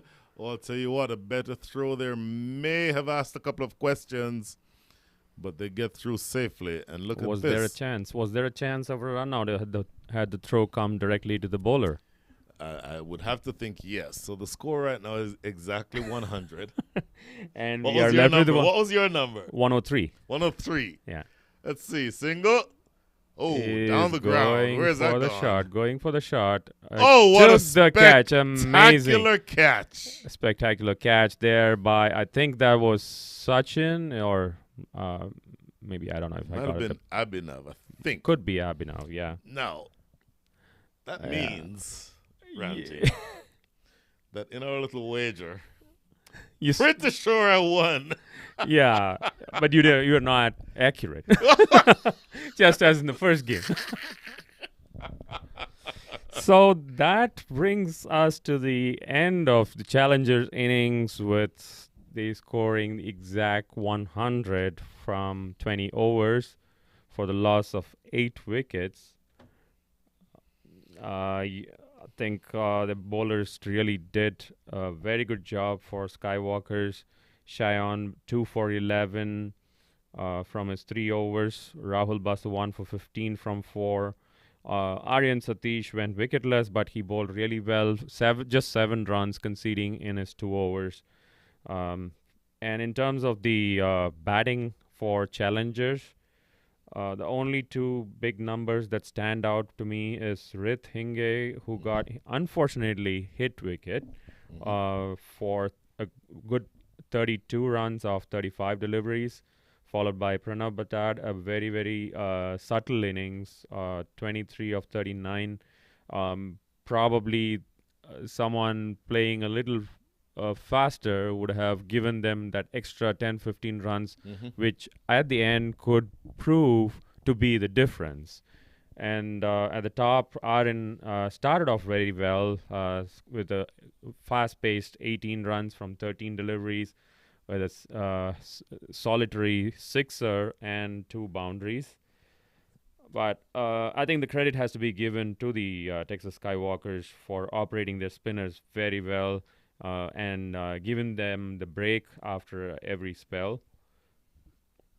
And spinners have paid off the trust that was kept on them by the coach and the team management.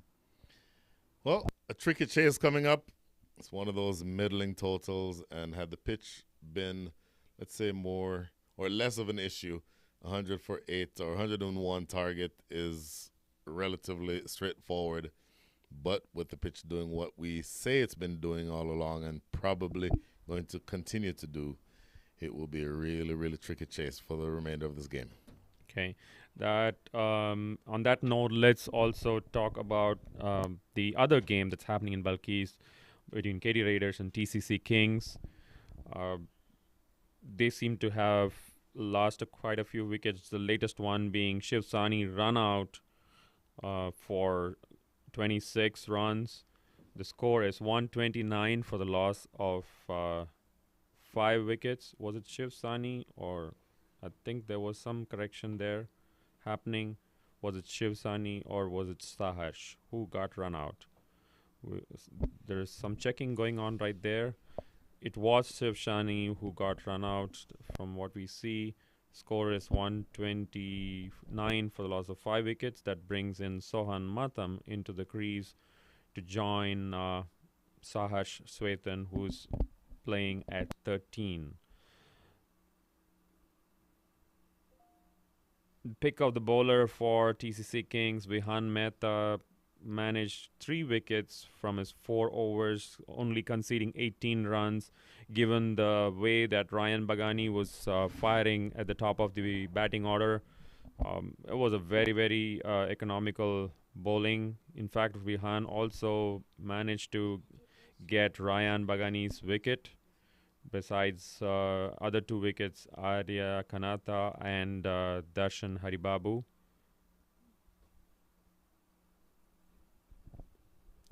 So there's the match summary on the screen for you, those who are watching this game. Challengers at the end of their innings are 100 for a loss of 8 wickets. Top scorers being Hrit Inge, Pranav Batad at 23, Aryan Nadkarni at 18. Best figures for the bowling, Yash Patel 3 for 23 from his 4 overs, Shayan 2 for 11, and Rahul Basu 1 for 15 from his 4 overs. There's been a very tricky ground and pitch to play on. See some of the coaches and the organizers walking down to have a look at the pitch, how it's holding up after the 3rd innings for the day.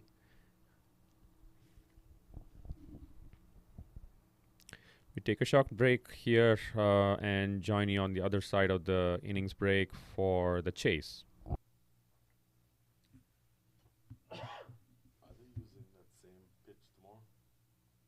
That's what he said. They're going to use the same pitch. But he will water it and roll it is what he said. So you'll have time to do that before. So finish today, let's say by 5. Water it, then roll. Cutting it was close. Interesting to see if they're able to pull that off.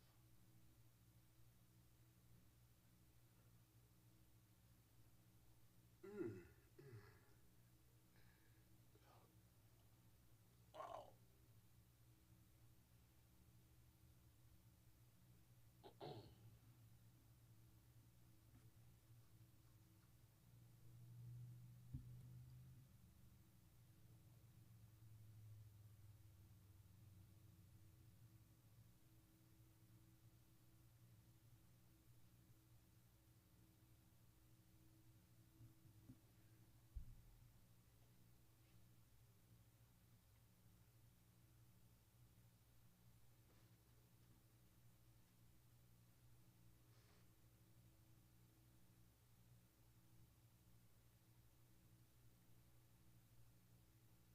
interesting. They started off. I mean, PCC Kings started the bowling with Utkarsh Okay. with the new ball. Mm-hmm. They gave 1 over 10 runs and then they stopped Stop. completely. How's the pitch on the other side playing? Do you know? Still seems good because they're 17 overs, 139 for 5.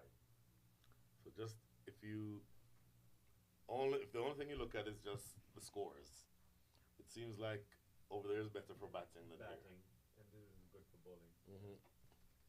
More specifically, spin bowling. So I'm little apprehensive about how the finals is going to pan out, especially the finals being here. Yeah. It's going to be a low scoring thriller. I mean, low scoring thrillers are fine. There's nothing wrong with a low scoring thriller, but you'd hate for the reason for the low scoring thriller to be a bad pitch.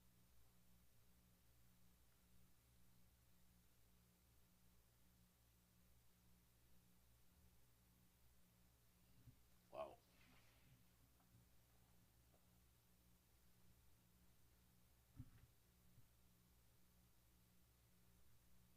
So I'm down to 8% on the tablet. That's cool. You don't have a charger? I do, but I have one fast charger and one regular charger. Plug it in. Hmm? No, the fast charger is plugged in, right? But right now I'm charging. I'm charging 3 different things. I'm charging a phone, my charger. You have a few. Actually, you should have been sitting here because for him to peep over the screen to see the whole fielder, what's happening in the field is difficult. He's all he's seeing is this. Yeah, yeah. That would have been a better view for him, and this is. Yeah, actually, you're probably right. You can make the switch in case you want to do it. You want to switch? All right. Switch places, but you have to shift all your setup. That's I can clear this for you if you want. Actually, we can just both of us can switch. That's fine. Wait, what's the No, he needs a charger. There are 1, 2, 3 points here. Is there already a charger over there or not? There's no charger. No charger. Well, I'm just thinking that my other charger is in the car and I don't feel like going for it. So we'll just leave everything. Right here. I'll just grab it.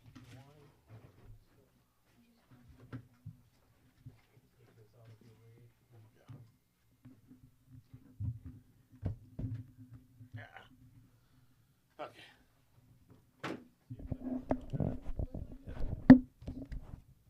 Yeah, here. You move here so you can get a good view.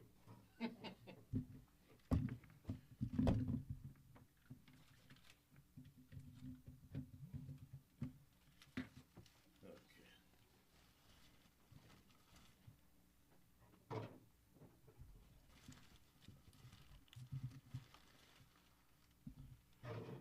Sorry.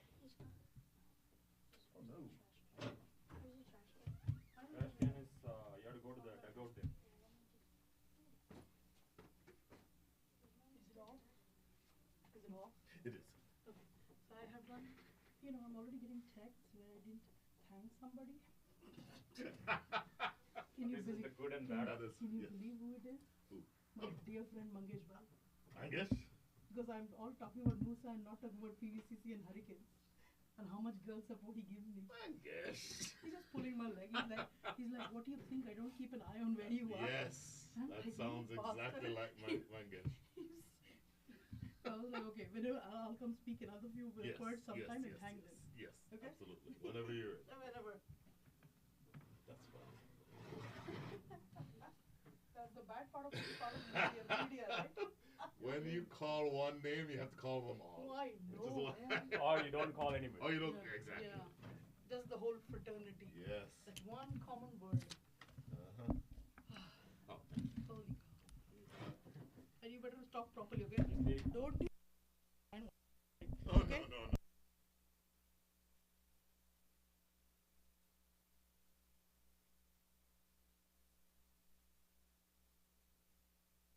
Keep talking.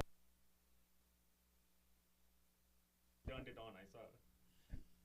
Okay, so in 30 seconds, give a quick summary of what happened in the first innings. Go ahead. And then we'll go. Give a summary. Over to you.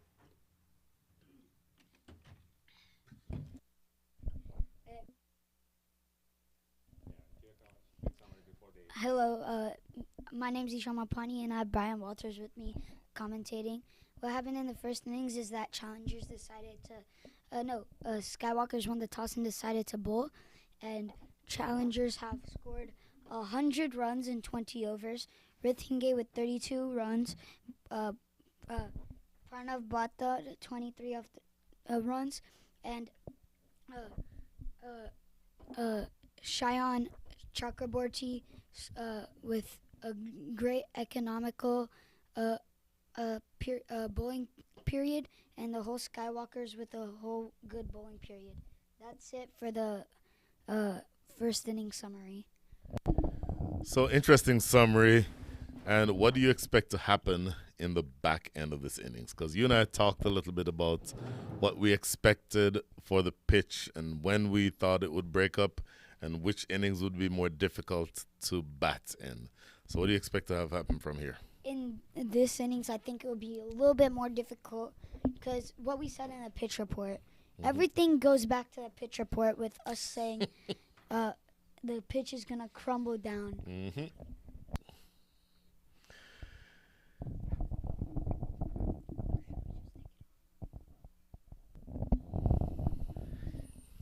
Yeah, I think if it was something in excess of 120 on this pitch, yeah, I would agree that yes, it's going to be really hard to chase it down, especially on a crumbling wicket.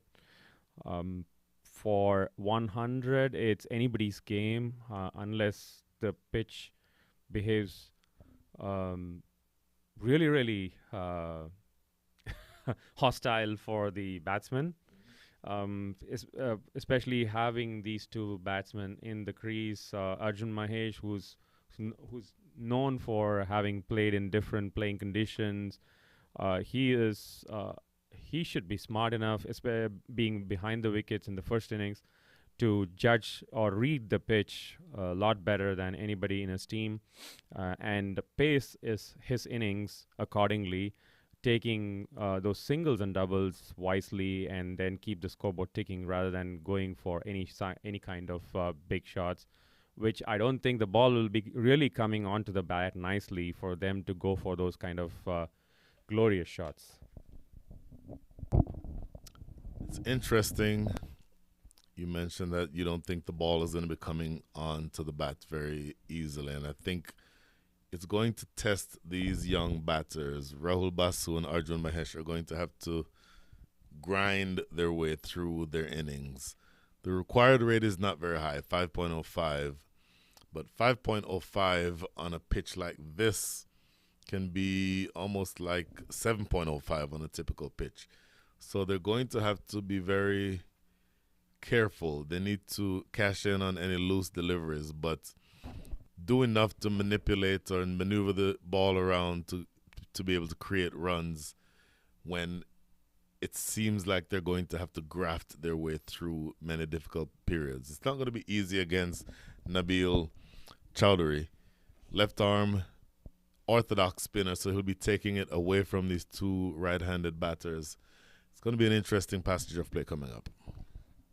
I agree with you and also with Ramji, Uncle. He said the ball won't come onto the bat, but yeah, that's true. But in the first innings, the ball was coming onto the bat nicely for Aaron.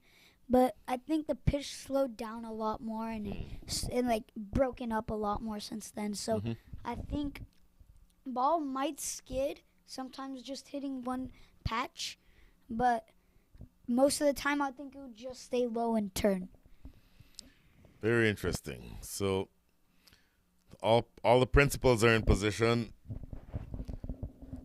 Nabil Chowdhury just doing a little bit of switching around of the field to make sure everybody's exactly where they need to be, including a slip. Interesting that you see a slip for the left armer bowling to the right-hander. So I'm thinking that they see enough turn that the outside edge is going to be threatened. Ooh, okay. First ball going down the leg, making it comfortable for the batter to tap it down all the way to a very, very comfortable boundary. I think there was one delivery that I want to point out in the first innings I don't know but that was pitched at good length that kind of rose all the way up to the batsman's shoulder. So that still shows the pitch has some life in spots. So it's up to the bowlers to actually pick those spots and trouble the batsman. It's not just about troubling the batsman with low kept ball, which again you see now the ball is going down the leg once again for Arjun Mahesh, and he is effortlessly sweeping the ball behind square for a well-deserved double. Well, if you note that they've immediately taken out the slip fielder because all of a sudden Nabil Chowdhury cannot find the right line. So the first two have been fired down the leg side. And he's going again down the leg side. This one goes for a wide. I like the idea of a left armer bowling orthodox to a right-hander from around the wicket. But if you do that, that ball absolutely has to be outside the line of off stump. If it's going down the leg side with that angle, it prevents or presents easy scoring opportunities. That's a better line. And if he did that, in fact, if he's able to do that consistently and pitch it up a little bit more so that the batter is not playing him off the back foot, then I absolutely would put the slip back in position, because that's a good option to have at the top end of the over or the top end of the innings, particularly during the power play overs. I agree with you 100%. Better line. So, okay, now you can put the slip fielder back in. If you're going to stay on that line, put your slip in, because then you're wasting the two guys behind square on the leg side. He just needs to focus on his line and length. And if he does that, then it'll be much easier for the challengers and them to try to win the game.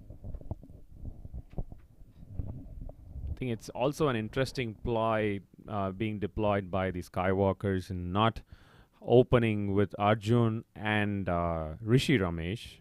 Rishi Ramesh known to be a big hitter, and in these conditions they would probably want him to go one down or probably even two down, just to play in the middle of the innings rather than opening up, and they don't want to take a gamble of losing his wicket early, and that puts a lot of pressure on the rest of the batter in the team. Very interesting. So 9 runs coming from that first over.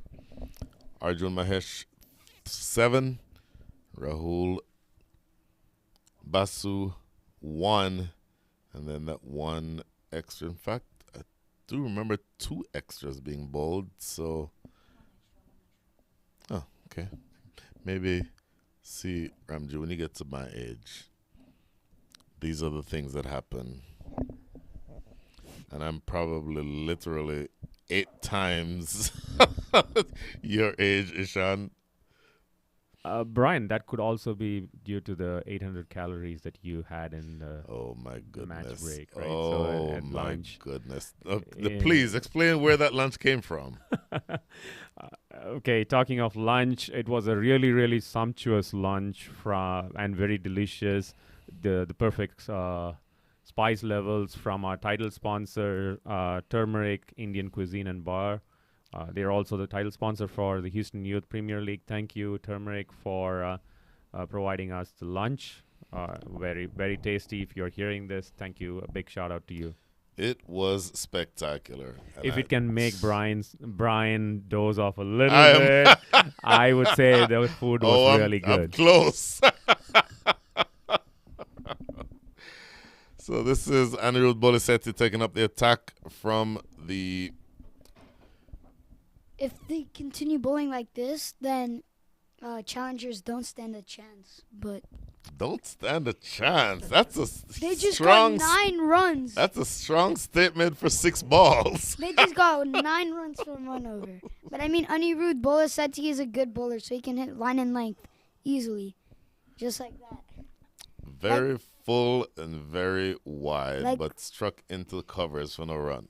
Like we were talking earlier this morning, Anirudh can hit line and length easily. Yeah.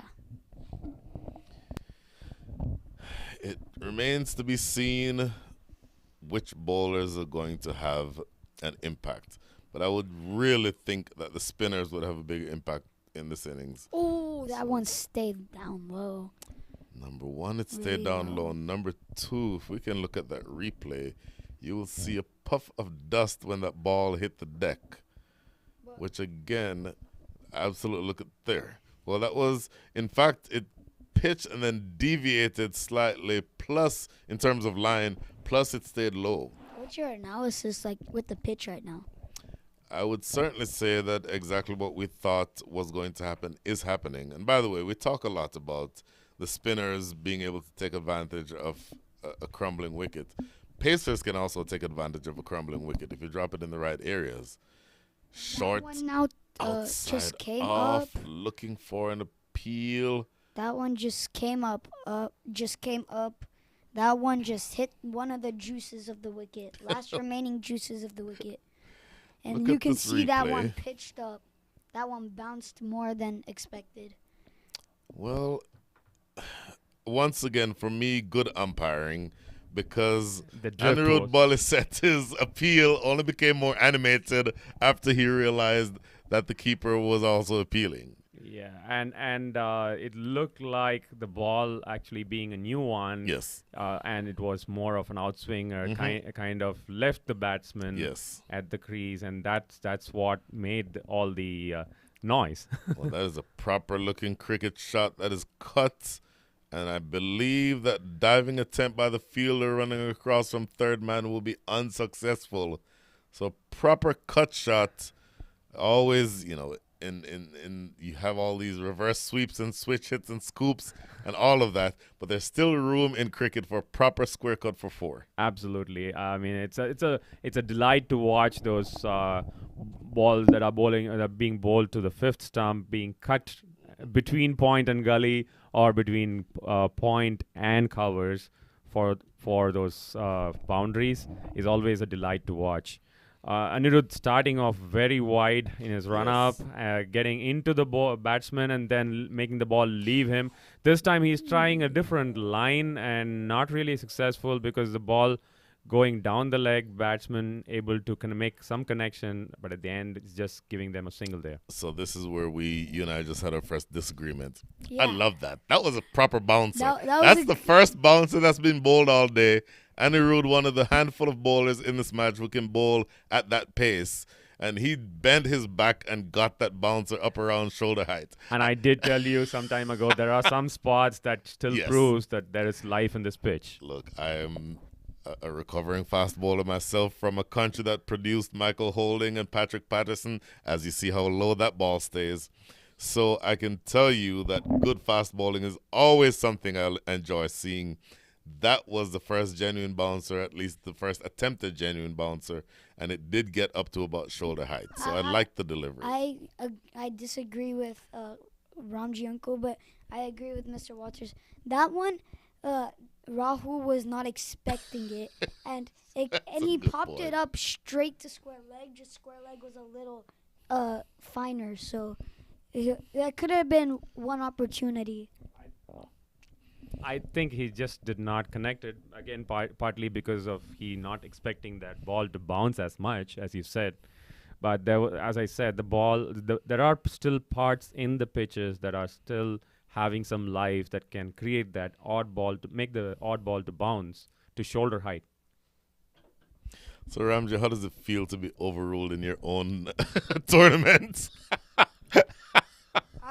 I agree with what you just said. That pitch still has some life, some juice left to put some bounce on it.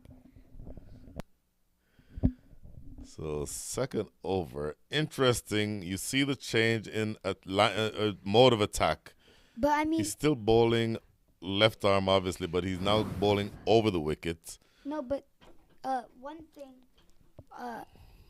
Arjun Mahesh came down too early, Mhm. so he just floated it up there. But good switch by Arjun Mahesh, not to go full and just defend it. No, there's obviously a plan to go around the wicket to Rahul Basu and over the wicket to Arjun Mahesh. So I don't know what they've picked up on. it's good to see evidence of planning and adjusting to conditions and adjusting to batters' tendencies. That's always good to know. Obviously, we're not in the middle of those conversations. Floated up. Floated up and great fielding by Darsh Jagamohan. It's good work. So, big picture, we're looking at scoring at the rate right now of 6.8. 6.8 and over. And they just keep on piling on the runs from how Nabil's bowling. He's bowling short and on the leg side. That could have been put away. But Nabil isn't bowling all too great from what he bowled this morning. So 6.8. In fact, with that Now single, the rate goes to 7.2. So you're now asking that there's going to be, and this is clipped to mid wicket, going to make sure that you continue picking up these singles. Let's reset where we are at the end of the over, because it's going to be important to take note of exactly what the parameters are that they need to hit going down the leg side and swept he just away. bowled one wider. Nabil bowling a faster one, just bowled a wide. Called a wide, so that's going to be 3 runs to the total. Free runs that you do not have room to waste. During the top.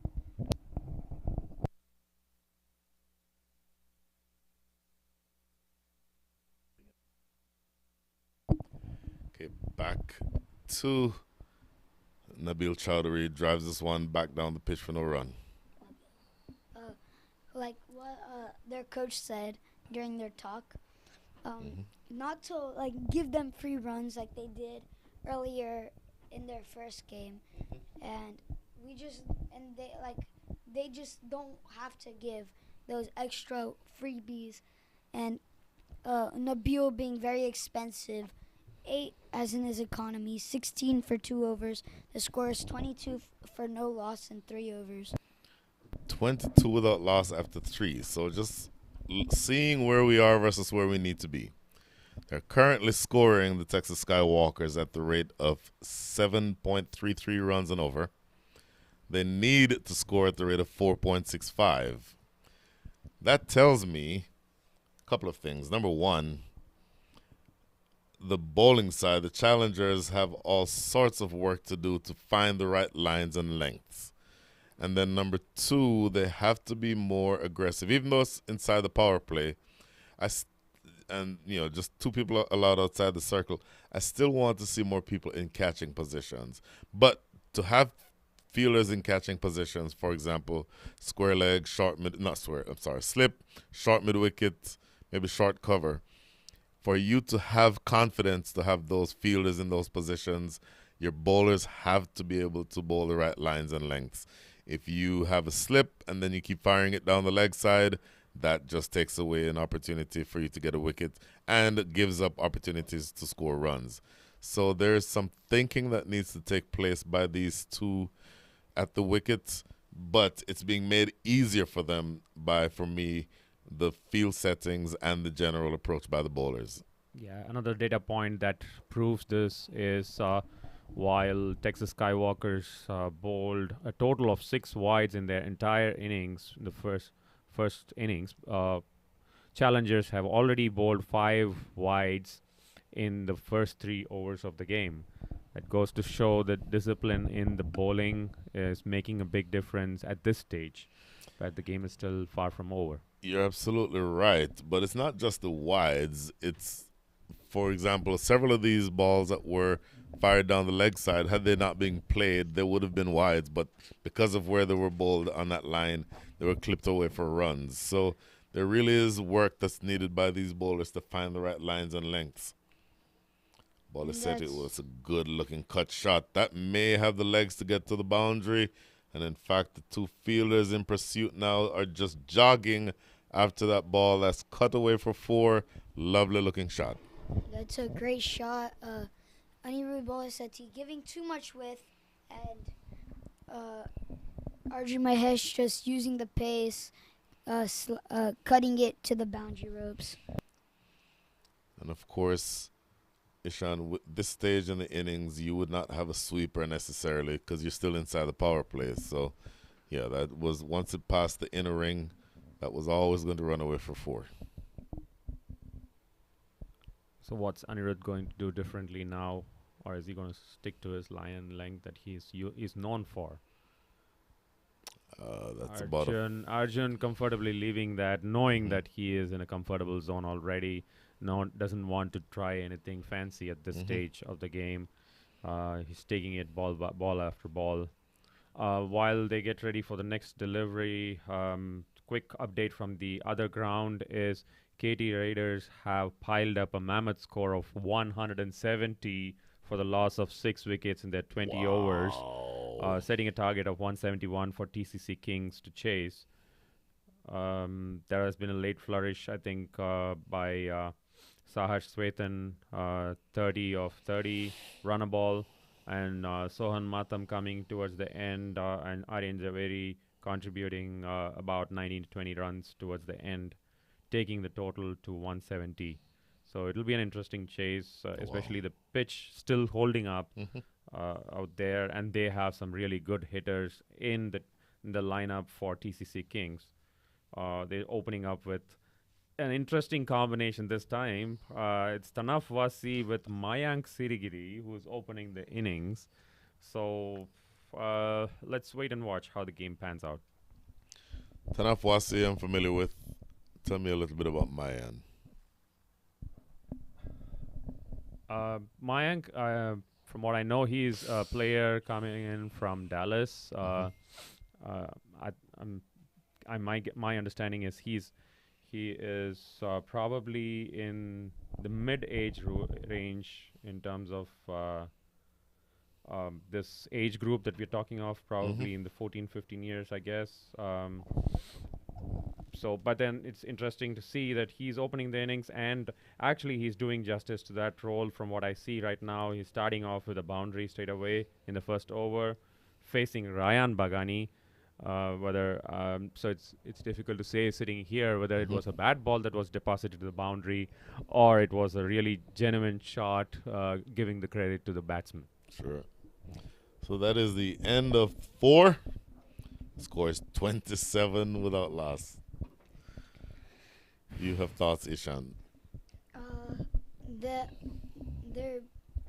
The Pacers, putting Anirudh in was a big risk, because the ball is for Pacers, the ball is slowing down. It isn't skidding. It isn't coming onto the bat. So it's coming onto the bat. Just it's coming slow. So it's harder for the bowlers and fielders to get to the ball when the ball's so slow, and they're putting another pacer in, and I was about to ask you that. So you must disagree with probably the quickest bowler in this match getting an over here.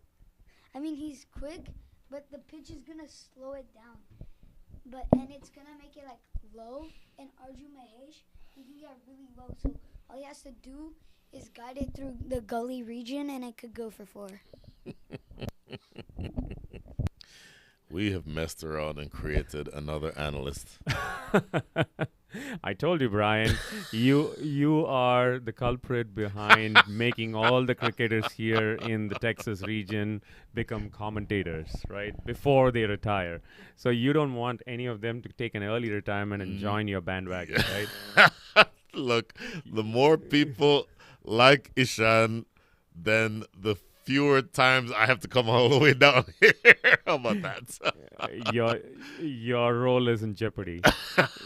Now, jokes apart, I would still say it's a very good thing for a player of this age to really do a critical analysis of what's happening in the game, because that's going to add value when he or she, whoever is analyzing it, is out in the middle playing in the game, that they will be able to employ or deploy a lot of this understanding of the game into their real game. And that is cut away, not finding the right line that time and going close to the boundary. just pulled back and they come back for three. That is good running.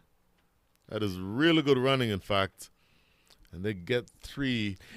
Aaron Nadkarni finding that one too far outside the line of off stump and easily helping it behind point for three. One other thing that actually challengers here could do, in my opinion, is they have at least a good mix of bowlers with them, which especially the spinners. So they could deploy all of their spinners and use most of the overs instead of trying to use their pacers. Like what? It's basically exactly the same strategy that Texas Skywalkers did in using one pacer and the rest all spinners. You have the likes of I would say Pranav Batad, you have Viraj Ejner, Mugira Latif. All of these guys are very good spinners in their own ranks. Just now, like Aaron's getting cut away because the ball is becoming more slower when it touches the ground. There's that line again. Two straight and help behind square for a single. So Aaron Nadkarni, for the last several deliveries, has tried to test the middle of the pitch, trying to bend his back and get that ball up around the shoulders of the batters. But it appears that from that end, from the Pearland end, doesn't get as much bounce. And so whereas you saw Anirudh Bolisette with a good bumper earlier on, here Aaron Nadkarni, who I think is faster, is not able to get a similar type of bounce. The ball is just becoming slower. The ball, once the ball touches the ground, it becomes slower and easier to play. So I think you're right. because from the Balky's end, the ball, as we see from like the pitch, the ball is just becoming slower and slower. From this end, there's at least some juice left in the pitch, so the ball may bounce in like specific spots. And Ooh, here we go with the wides again down the leg side. Aaron Nadkarni is under pressure because he isn't able to get that bounce and he isn't able to hit that line or length.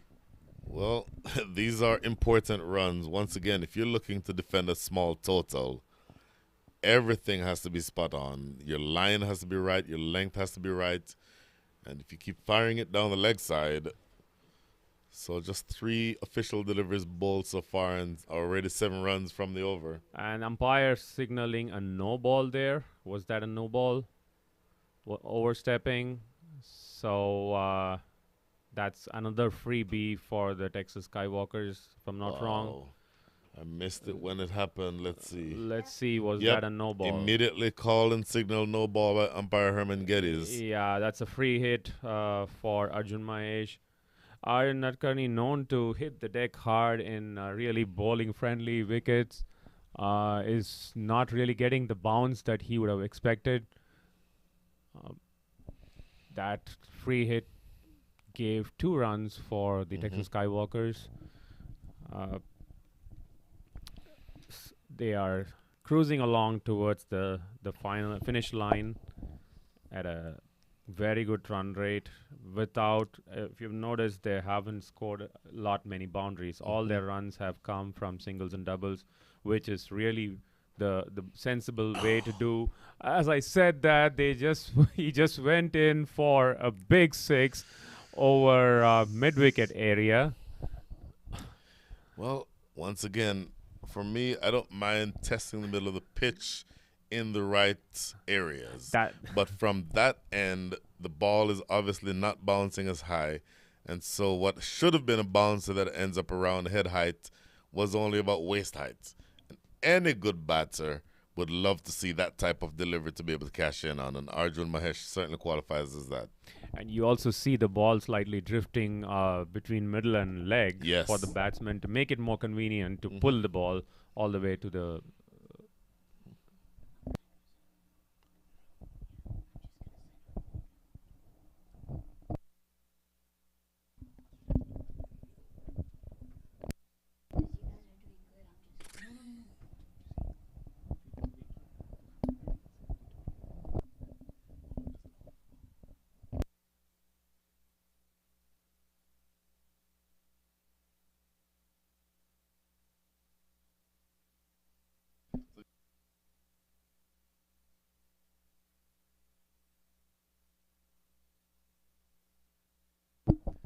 So that is the end of the over.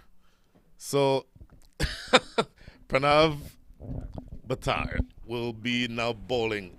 And so you're obviously a prophet, Ishan, because you said you didn't like the pace bowler coming on when Anirudh Bolaseti bowled. And then you also kind of snarled when Nadkarni came on. And Nadkarni's over goes for 16 runs. So I think in many ways you sort of saw what damage would have been done when you bring a pace bowler in under these circumstances. Yeah, and bringing a spinner in from this side, there's juice, so the ball will get picked up. On the other side, bowling a spinner with like Mugira, like the likes of Mugira, Viraj, Adi Nair, that side it will bring so much turn because there's no bounce. There's all crumbles, so it's all turn. So at what point do you just completely go to a spin attack, all out spin attack, and then have just maybe even, and you'd never think you'd see it in a T20, ever any thought to putting in like a bat pad because of how much you're expecting it to crumble? Not really. Not really. So we're not doing a bat pad. Just go full on with the spin attack because look how hard it's for Arjun Mahesh or Rahul Basu to play the spinners than against the Pacers. He was able to move his hands freely, but against like Pranav Batad, he's just able to defend or hit it straight back down. Again, there was the edge, so it's even harder the turn of the pitch. You'll get a lot of edges there. So look at that. An over from the pacer goes for 16. The next over from the spinner, 3 straight dot balls to start. So Pranav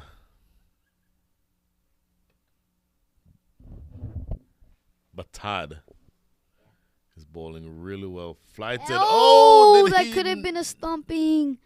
Close.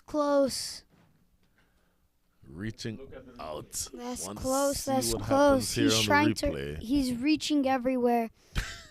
Certainly reach forward. Look at this. Coming forward. And I'll tell you what, just almost a half a stumping opportunity, but I think he'd have been fine. This next delivery defended back. He's fishing for the ball, but Pranav Batad is having a maiden at this point. Is 5 balls, 0 runs. He's completely taking apart Rahul Basu.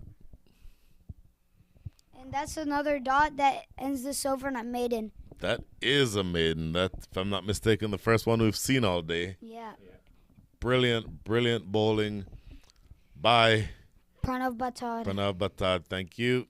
You heard me struggling to pronounce the name, didn't you? and he just held that line, held that length that the Pacers couldn't hold. And now I think, Mugira Latif is coming at the other end. So here's a question for both of you. 6 overs up, power play is finished. 58 runs needed at the rate of 4.14 and over. Do you spread the field out or do you keep most of everybody inside the circle? Given that the only way you win this game, I think, is to take wickets. I guess that's exactly the discussion that's going to happen in the strategic timeout that's happening with the challengers team. Given the fact that the spinners are able to put brakes on this batting from Texas Skywalkers, it makes a lot of sense to still keep the field in, keep putting the pressure on. That way, force the batsman to go for a big shot and in the process either get stumped or probably throw away the wicket.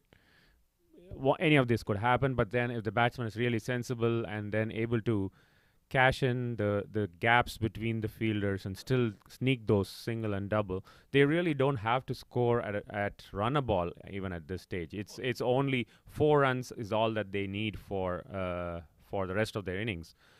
But if they get more maiden overs like this, it's definitely going to mount pressure on the batsman, because the moment they see more than one maiden over, definitely it's going to start playing in the batsman's mind. I agree with the first thing that Ramji Uncle said. They should keep it in for the spinners. The batsman, let the batsman try to go over. If they top edge it, out. Hit it straight to the fielder, out. let them try to hit it right over the fielders, because if they mistime it, they might get out. There's always chances. And keep the fielders in for the spinners, because spinners, easy wickets could happen here and there. A lot of chances have been missed for this innings of the second innings, Skywalker's batting innings. Wow. So just a quick summary of where we are. 6 overs up, 4-3 without loss is the score.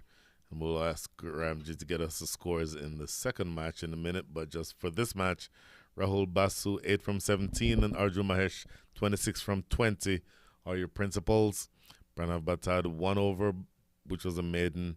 Aaron Nadkarni, I don't think is going to get another over right now. His 1 over went for 16. Over to you, Ramji.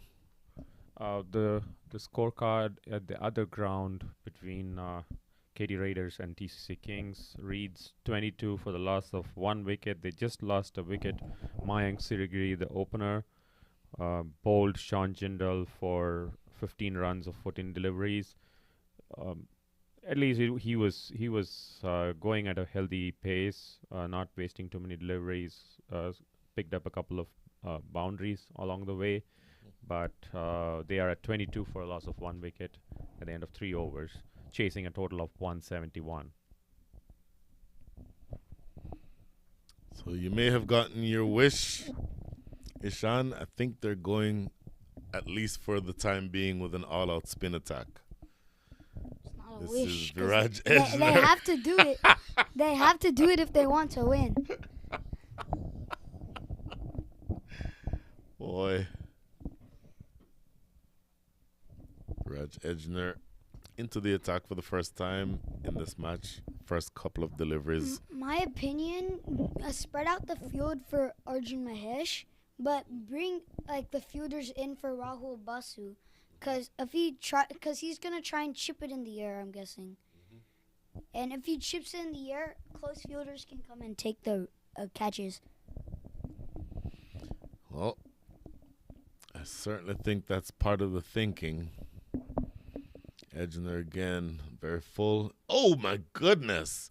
So talking about evidence of the pitch breaking up, that ball was driven right back to Viraj Edgener, and it actually deflected off of probably one of those crumbling spots and up into his face. Luckily, he didn't get hurt. Flighted. Struck in the air. That could have been caught. It's going to go for 4. It does go for 4. But for just a split second, extra cover might have been in with a catch there. That was a great shot. I don't think anybody was catching that. It was hit with power, and a lot of power. And he hit it just to the side of the Darsh, so it ran away for 4 as well. Well, you'll take those boundaries any way you can get them. You certainly will be satisfied with those runs, but I think if he has a shot to play over again, he tries to let it come a little closer to him. In other words, his head has to be more over the ball when he plays, as opposed to playing that one as uppishly as he did. On that delivery, the shot was at least a good 2-3 feet away from the fielder. For him to jump for something that's really that quick is not going to be that easy unless you are someone who's used to that position, fielding position, and then able to pounce on it the moment you see the bat going in your direction. Is it another no ball? Is that a no ball? Let's see. Yep, immediately signaled no ball by umpire Herman Geddes. And so Arjun Mahesh gets another no ball. so he gets the tee off here. I think he's gonna come down the track and try to hit the side screen. Oh, there's no question that he has to come down. That is really interesting. He stayed back and played almost as though he didn't know it was a free hit. Well, no harm, no foul. And so the only thing it cost them is just that. He's down on the ground. Ooh. Holding the small of his back. And that's trying to play that shot. I think he threw out his back for that one. Well, hopefully at Can some we point see a replay of that? Yeah, we'll see that to replay. see what actually caused the batsman to hold his back at the end of the delivery. Boy, and just looking at the way he played that shot, might have just wrenched his back, and he's moving very gingerly. One thing that you can never overstate in the Houston area is the heat and humidity. And it's a sort of reaction that to me reminds me of a cramp. They've been playing all day, and if he's not well hydrated, it's always in the realm of possibilities that cramps can be a factor at this time of the day. And I only know that just from experience, from having played here as long as I did. You don't realize exactly how hot and humid it is until you start feeling that sort of reaction every single time you either attempt a big shot, or in my case, when I was running and hitting the deck hard trying to bowl. Pushing this through for the batter really finding it difficult to play Pranav Batad's bowling at this stage. He's been delivering dot ball after dot ball. Mm-hmm. On the other ground, I think the news is Tanaf Wasi just lost his wicket to Ryan Bagani, caught by Sean Jindal for 8 runs. The scorecard reads 30 for the loss of 2 wickets. That brings in Utkarsh Srivastava in the middle. Just clipped off the pads. And Arju Mahesh was feeling a little tired, not able to run as fast as he could. Let's see if he just gets out or still tries to continue and keep batting. Or just throws his wicket from a useless shot. Well, here's a thought, and this might be an alternate thought. Have you ever heard the phrase, beware the wounded batsman?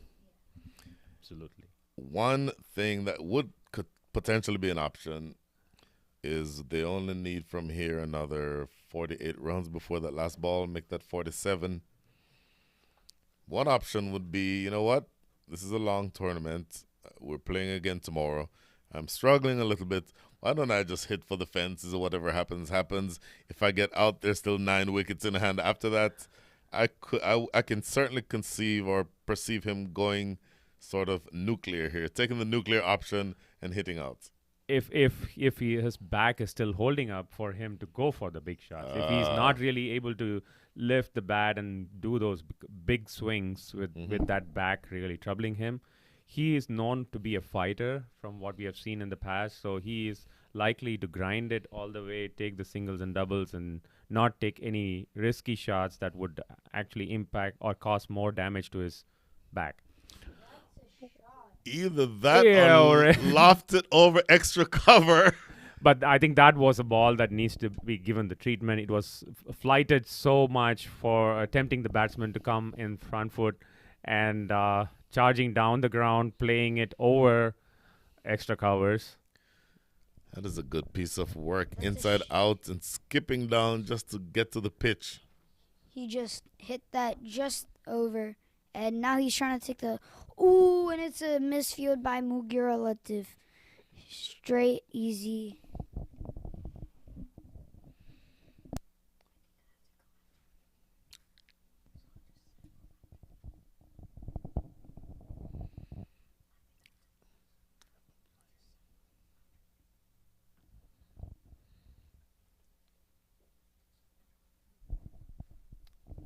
Meantime, Rahul Basu back on strike.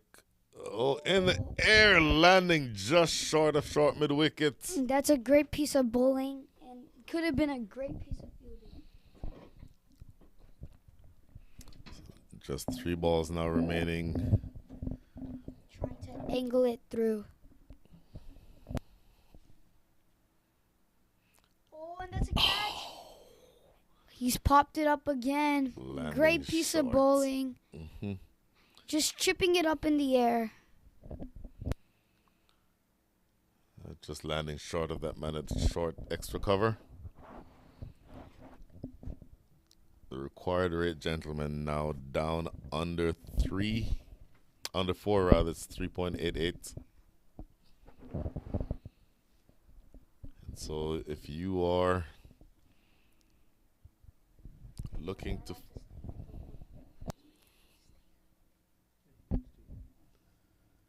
flighted and lofted Shot in catch. the air, there's a man down there No, and and he's dropped it. drops He's it. dropped it. Down in the deep, he's dropped it.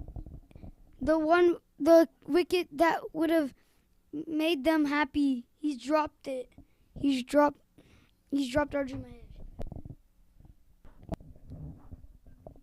Yes, that was 3 in a row, in my opinion, in this over. 2 half chances, and one was straight in the hands of the fielder at deep mid wicket.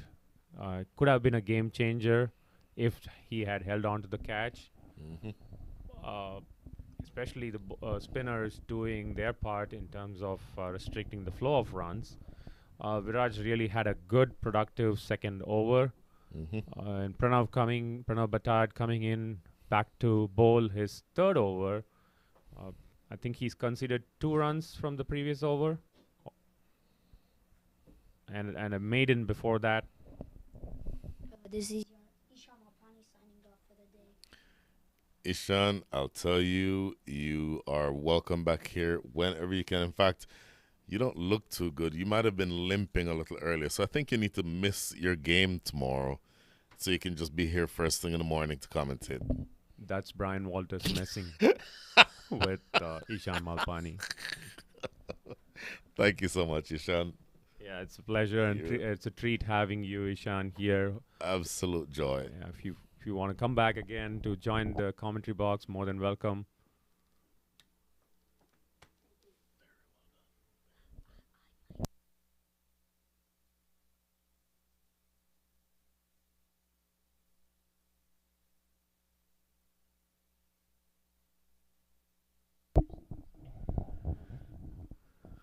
Oh, looky. There's a slip in position. So, are we closing the gate after the horse is already bolted?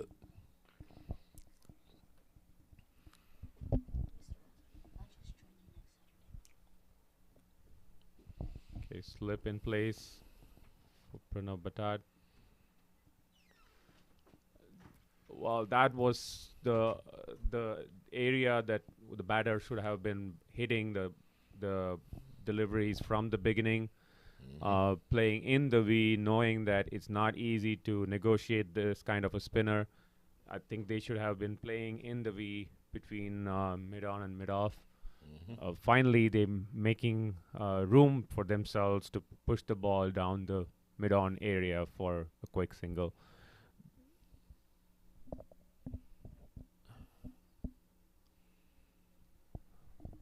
At one stage, the ball, the required run rate was under 4, and now it's starting to slowly creep up above 4. Even though on the face of it, it looks like it's easy, but it's definitely not going to be very easy when they let it go past 4.5 or 5 and over. So from the Skywalkers' perspective, they need to keep that under control and under 4 runs and over. Well, we are exactly halfway through the match in terms of number of overs. 60 runs scored in 10 overs. Ramji, even I can do that math. Scoring exactly at the rate of 6 runs and over. Yep. They require from this point on 4.1 runs and over. So the question to be asked is, do you have enough spinners to throw 10 more overs of spin at them? Because it appears that that's what it's going to take. But then again, I see that Anirudh Boliseti is marking his run up from the opposite end. And so I believe that we're going to have a little bit of seam. And even though we saw from earlier in this innings when Aaron Nadkarni bowled from that end, seam isn't necessarily the best option from that end. So the thought process could also be that while the spinners are really effective in checking the flow of runs, it's going to probably matter about how quick we can get a few wickets at this point, because that could also put brakes on the opposition. So that from that perspective, Anirudh Boliceti is trying to switch ends and starting to bowl from the Pearland end instead of the Pavilion end. Listen, you absolutely need wickets. But if you're committing to bringing your strike bowler back on to take wickets, then I want to see people in catching positions. I want to see a gully. I want to see a slip. I want to see people, again, put in positions to be able to take catches when they present themselves. This type of field doesn't look like the field where you're trying to bring a strike bowler back on to take a wicket. It looks defensive field Yes. set from the face of it. And I wouldn't say that the pace bowlers cannot make a difference at this stage. It's all about how effectively they can use the pitch in keeping their line and length instead of trying to bowl those short balls or trying to bowl outside of off. Mm-hmm. If you are able to hit the right spots in the pitch and bowl into the batsman, not giving him room to free up, that would still keep you as an economical bowler, even if you are a pace bowler. Mm-hmm.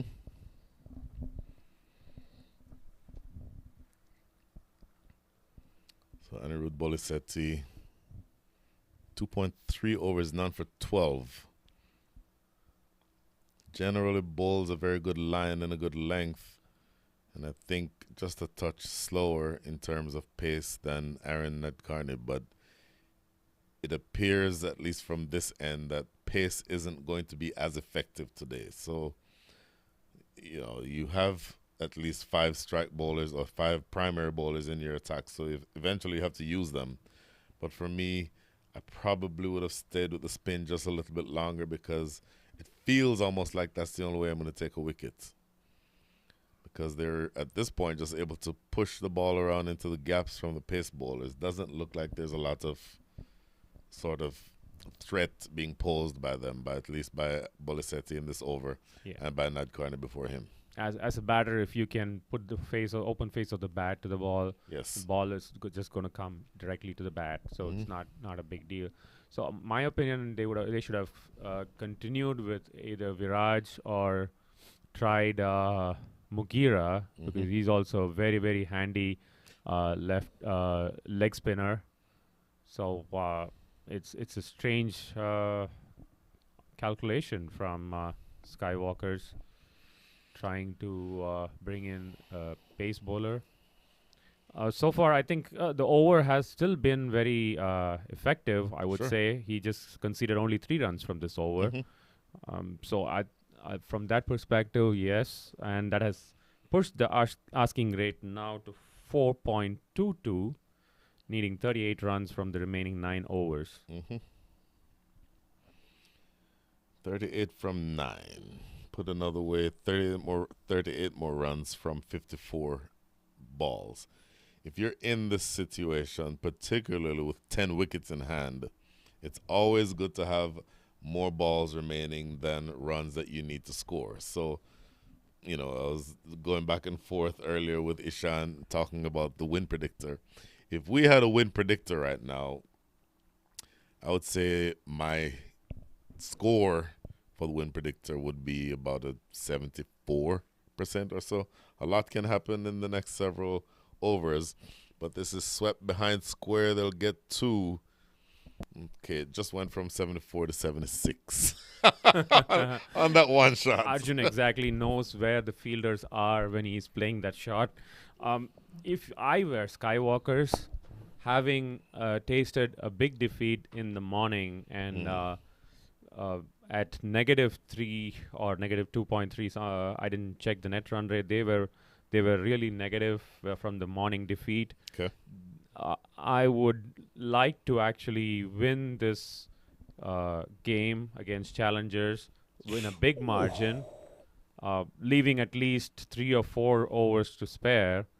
That way, I make up for the loss in the morning and then get positive and get closer to the table topper. See, that's where you are extremely good at being able to analyze these things. I happen to be able to commentate on what I see in front of me. Your knowledge of behind the scenes permutations and everything else that needs to happen is what I think contributes best to understanding the overall flow of this tournament. Absolutely. So I see right now Texas Skywalkers have a net run rate of negative 3.2. And this game is going to be very vital for them to catch up on that net run rate if they have to stay in contention to make it to the playoff. So just another 2 balls remaining here in the 12th. Make that 1 more ball remaining in the 12th.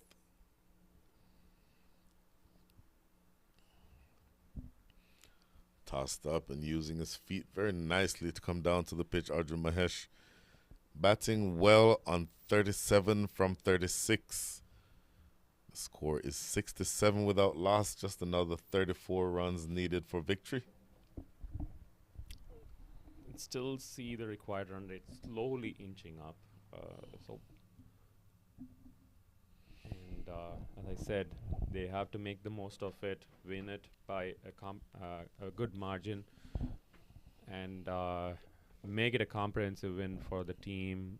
Gain some net run rate points. That way they can end sign off the day on a high, especially after the morning debacle that they had.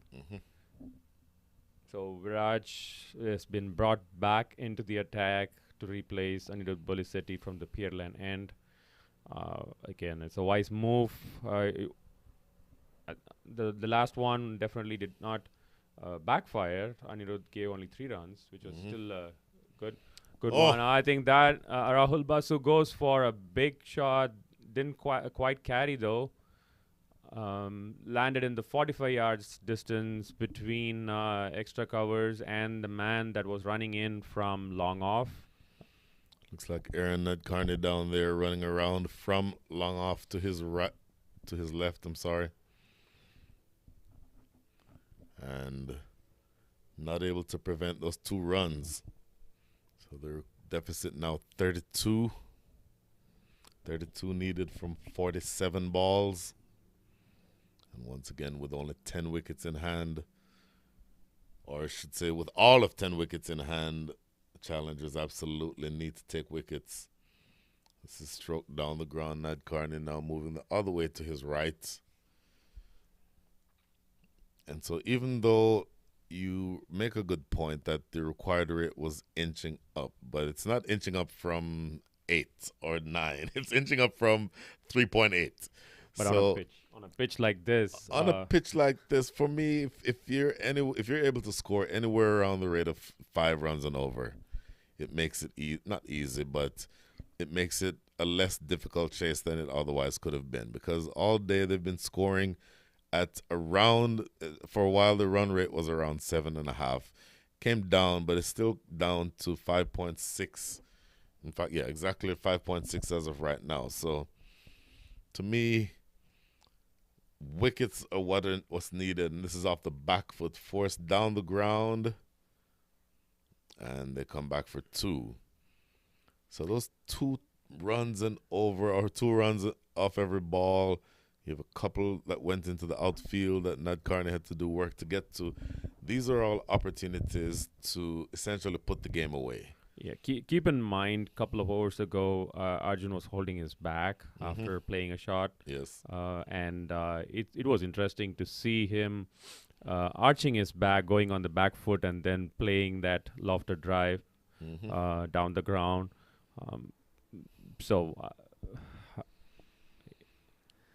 Again, this particular delivery, you saw him running briskly between the 2 wickets, getting 2 runs in that process.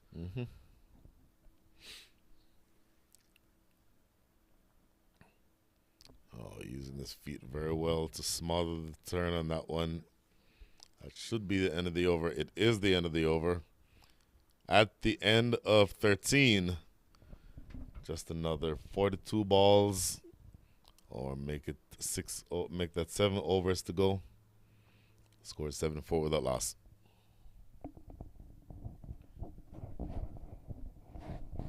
So let's see what's happening at the other ground. The TCC Kings at ninth over are 64 for the loss of 2 wickets. That was of Mayank Sirigiri and Tanafwasi. Matthew Trump is in the middle with Utkarsh Srivastava. It was an interesting move to bring Matthew Trump 1 down. But since the time he has come in, the scoreboard has been really on the uptick. He's smashed 3 huge sixers and a boundary, scoring 28 unbeaten with 15 deliveries. Wow. I think at this stage they definitely have to go big for TCC Kings, because their asking rate is already above 9 and over, and they're still scoring at less than 8 and over at this stage. Certainly have to go big. This is Nabil Chowdhury coming back into the attack. Left arm. Oh, filthy full toss. Just lofted in the air. And just a split second, looking to see if umpire Herman Geddes was suspicious about that delivery. The I height don't of think the- he was, yes. I somehow felt the batsman came down the crease, and that would have probably made the umpire think that that's not going to be a no ball due to the height. Mm-hmm. Nabil making corrections to his previous Shots. delivery, but then it was treated with a very well directed cover drive going all the way to the boundary. Great shot there from Rahul Basu. Both Rahul Basu as well as Arjun Mahesh have been very sensible not to take any risky shots, knowing that they're not chasing a big score here. They've been rotating the strike pretty well, even though Arjun has been scoring at more than run a ball, and Rahul has been very cautious in choosing the right kind of deliveries to deposit, as you can see from this previous delivery where he played a very good cover drive. It'll be interesting to see that required rate now down to 3.3. And Oh, slow, that was a loopy. flighted, loopy delivery. Played over extra covers once again for a boundary. There's a lot of cricketing action happening in the city over the next month or so. First off, we had a Houston Premier League for the adult. They're followed by this Turmeric Houston Youth Premier League that's happening for the bigger boys. That will be followed by the Houston Youth Premier League Junior for the younger boys. And I think there is also going to be Houston Open, younger boys and girls, the Houston Youth Premier League Junior for boys and girls, the younger ones. And that will also be followed by Houston Open for men and for women. That's going to happen. So that's a lot of cricketing action. And not to forget, there's going to be Major League Combines that's going to happen at Prairie View Cricket Complex. I'm pretty sure Mangesh Chowdhury must be really, really burning his night oil right now. Yes. Getting the pitches ready for that Major League Combines that will be followed by the draft and the auction for the Major League. Thanks for having me again here, Mr. Ramji and Mr. Walters. This is Mithali again, signing in for a little bitty chit-chat here. Our scorecard out here is 84 with no wickets for the Texas Skywalkers, with Mr. Rahul at 33, Mr. Arjun at 41, doing a fantastic opening partnership here with no wickets lost, needing 17 runs from 6 overs. And I'm a happy camper here. At the same time as You're not allowed to be biased in the no, commentator's no, booth, no, by the way. no bias, just a good game of cricket. You know, it can go either ways. And saying of cricket, which Ramji was explaining the calendar year, it has been a busy start. And just like as you were mentioning, the whole men's calendar, the youth calendar, and the girls' calendar, let me add to that. So we started our 2023 with a very good series between the young junior girls, Dallas versus Houston. That is called the Martin Luther King series. And Houston prevailed 4-1. And but it was a good competition. We were very happy to see some new faces joining in, getting learning a lot from their little senior girls out there. And then we played. We're going to play another tournament which is coming up in the Musa, March 24th, 25th, and 26th, which is the NWCL, National Women's Cricket League, and Houston has a team in it. We call them the Houston Hurricanes Women's. So I got to thank Mr. That name sounds Mangesh familiar. Chaudhary for giving the Houston Hurricanes name to the Houston wing, to the women's wing. And then comes the Houston Open, which is going to be held at the Prairie View on April 14th, 15th, and 16th. The calendar doesn't stop there. The USA Intra-Regionals, right around the corner, is going to be April 29th onwards. And then comes the regionals, which is in July. And then again, the nationals, which is in August. So calendar is jam-packed, guys. You know, tie your shoelaces, wear your pads, get your ball in the hand, and lots of games for the girls. Back to y'all. I absolutely love that. One follow-up question as throw coming into the non-strikers end. Obviously know who Martin Luther King Jr. is or was. Why was the choice made to name that tournament the Martin Luther King Jr. tournament? That is because it was in the weekend where the schools and everything was closed in dedication to Martin King Luther Jr. And that was appropriate way to start the year. And in that way, they all will remember because they had a very, very memorable time at the ground. And we had Dallas traveling to Houston. Houston, we were lucky. We had some games in the Katie Hockley, and we did get even a chance to play the Prairie View. So once again, thanks to Mr. Mangesh. Absolutely. Absolutely brilliant. Really appreciate that update. I think that was an interesting move to bring Aaron Nadkarni once again to bowl. Knowing that the spinners are really very effective on this pitch. Well, just needing another 12 runs from the remaining 5+ overs. Well played. So certainly doable, I would think. But I think it's a good thing for these youngsters to have themselves be put in positions that require them to sort of figure out ways to manufacture results. So Aaron Nadkarni, even though we've already said that the spinners are having a better time of it, but for him, the captain gives you the ball, you go all out and decide what you need to do to try to manufacture a wicket. Delayed appeal there was a stumping. half-hearted appeal from the keeper, not really appealing vigorously. Didn't see much support from the bowler as such in terms of joining the keeper in appealing. Well, I think he was actually appealing for a stumping, so not sure that the bowler would have been involved in that. But he was certainly the only one who was appealing. We're talking about Josh Trump, and in the end, it doesn't make a very big difference. Still 5 overs to go and only 12 runs to get.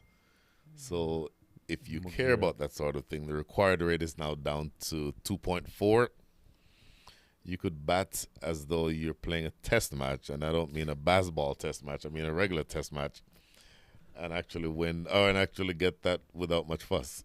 Now I know Brian Walters has looked at the time zone and must be knowing that Pratir Mehta has gone to sleep by now in Germany because it's past midnight, and he is taking a dig at Pratir's comment on baseball. So interesting move now to bring in Mugira, the leg spinner, into the attack from the pavilion end. With 12 runs needed from 5 overs. Mhm.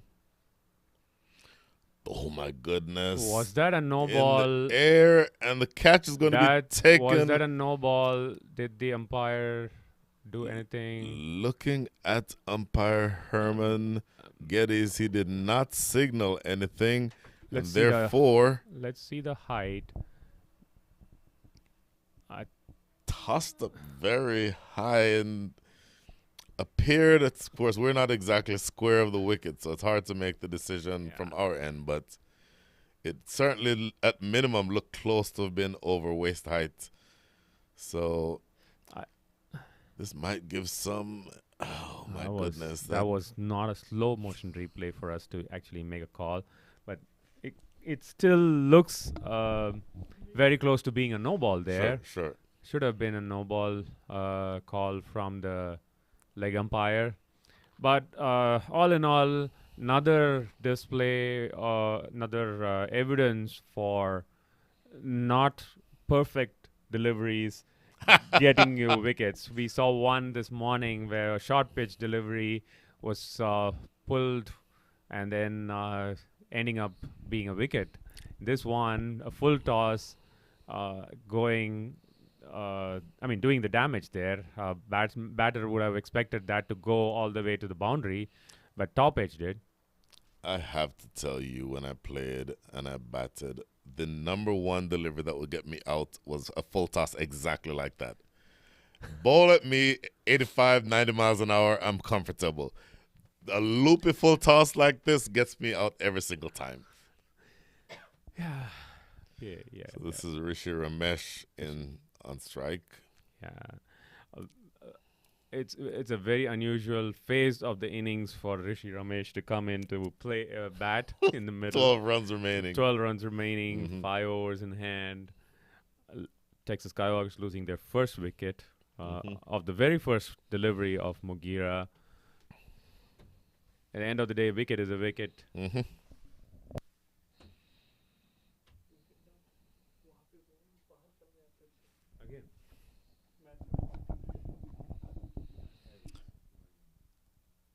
Short, powered away in the deep, but there's coverage down there. This time Deep the ball was bowled a little short, little too short for the batsman to move across and play towards deep mid wicket area. I was expecting a boundary, but then there wasn't enough pace in the ball for the batter to make use of.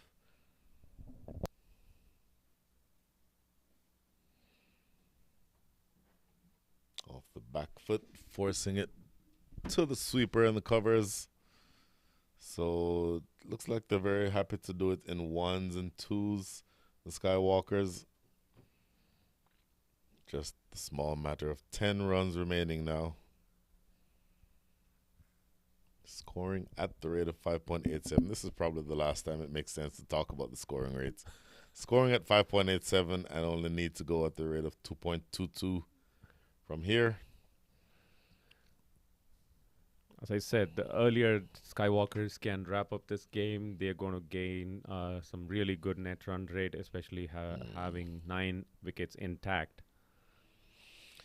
Very interesting. Launched in the air. Where's that gone? Did it go the distance? Did it go the Goes distance? Yes, the it does. distance for the first 6 of the innings. And that means that they're only now 4 runs away from victory. Beautifully struck in the air toward deep mid-wicket and out of the reach of that fielder. And this one was really a full toss, and then it was given the treatment it should be. The next one, keeping really low, and batsman just had to be contented with leaving that ball away. Well, 8 runs coming from the over.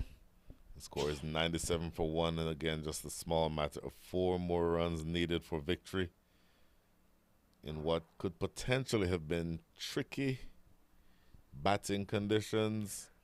I would say some less than perfect bowling and some slightly passive or reactive fielding choices means that the Texas Skywalkers are within one stroke of this match being done and dusted. Absolutely. And again, going back to the toss, we were very apprehensive about Skywalkers winning the toss and choosing to bowl first.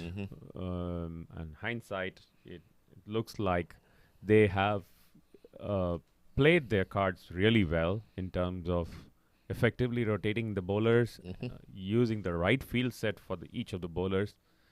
And when it comes to the chase, the batters have very sensibly rotated the strike instead of going big in the Oh, shot. Whipped around the corner, but there's fielders there. Or there's a fielder there, rather. And it is just a single. So 3 balls remain. Make that 3 runs remaining for victory. 3 runs remaining from 22 balls still to be faced. If you're a betting man, your money is absolutely on the Skywalkers, probably closing it out in this over. what's your win predictor now? 200%. 108. Oh, wrapped on the pad. Oh, that absolutely, finally, absolutely looked adjacent from here. Obviously, we don't see the line, but looking at the shot that was played and looking at how high that ball bounced, which is to say not at all, I think he was a dead duck. Yeah, a replay would actually prove that, just to see where the ball was going. Was it actually on the pads? Was it going down the leg? RN finally picks his first wicket for this game in his 3rd over. Who does that bring in? Is it going to be Aryan Satish or... Looks like Aryan Satish. It's Sachin Selvakumar. Oh, my apologies. A lot taller from what I can see here. Oh, so I got the number wrong. So 24 Sachin Selvakumar.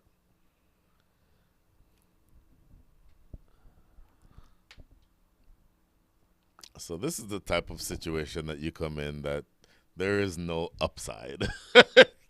If No you pressure. score 3 runs, then you have 3 against your name. If you get out, you'll never hear the end of it.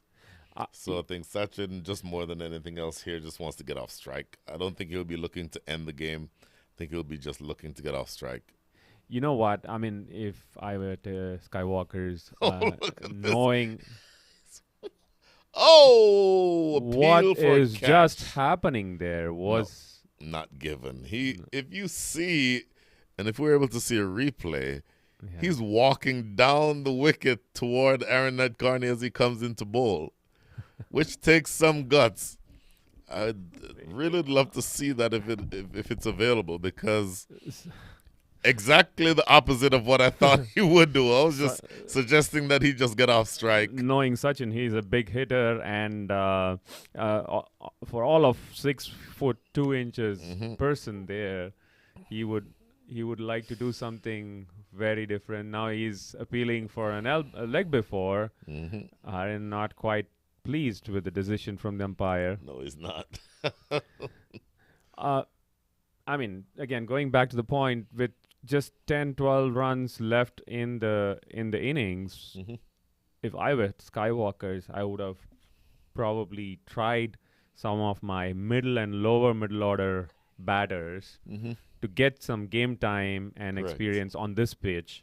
What if they were to bat on this pitch tomorrow or the next week, right? So they bowled him. Knocked him over. RN coming back with a vengeance when he saw that the umpire was not pleased with both the decisions. he said, "I will take it on myself to break the bails," and he did that. Wow, full and straight, and I have to say, completely across the line by Sachin Selvakumar. Completely, completely across the line. And Mitali, you're as superstitious as I am, apparently. Someone wearing the same blue jersey here Exactly. would change the standing position to a sitting position now, wanting no more wickets to fall. So it'll be interesting to see who comes in. Do they have the next batter ready? Yeah, the skipper coming in. That's a lot of commotion for 3 runs. Exactly. Well, The net run rate went up from 0.86 to 1. oh, you mean the required rate? Exactly. Quite So- run rate, yeah. So now you need Yeah, I 3 think- runs in 18 balls. Is that right? Yeah. Now that Aaron's over is done, they should capitalize on whoever is bowling next to complete the innings rather than wait for Aaron to bowl the 4th over and lose a few more wickets. There is no way that this match goes that long, is there? Oh my it's goodness. T20. T20.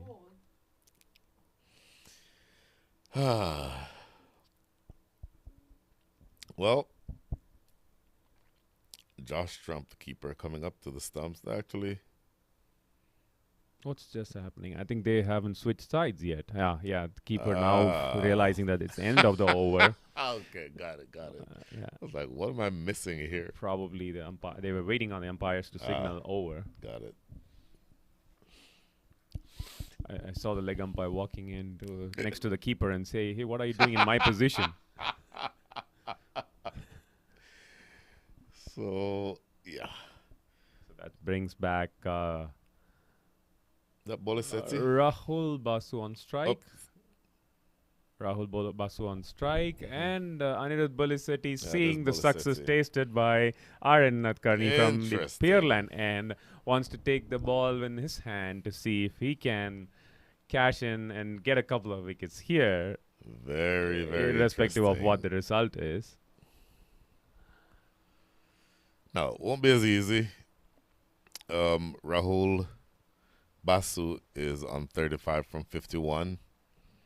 And the captain himself at the non-strikers end, I don't think is going to take the same approach that Sachin Selvakumar took. So in theory, we're a couple of deliveries away from this match being finished. And now just the scores are now within 1 of each other. Just a single by tapping the ball towards the short third man area. Talking of the other game that's happening in Bulkies, Matthew Trump is trying the impossible at this stage. He has been going great guns, scoring close to 200 strike rate, Wow. 61 of 31 with Amazing. 7 sixers and 2 boundaries. Oh, wow.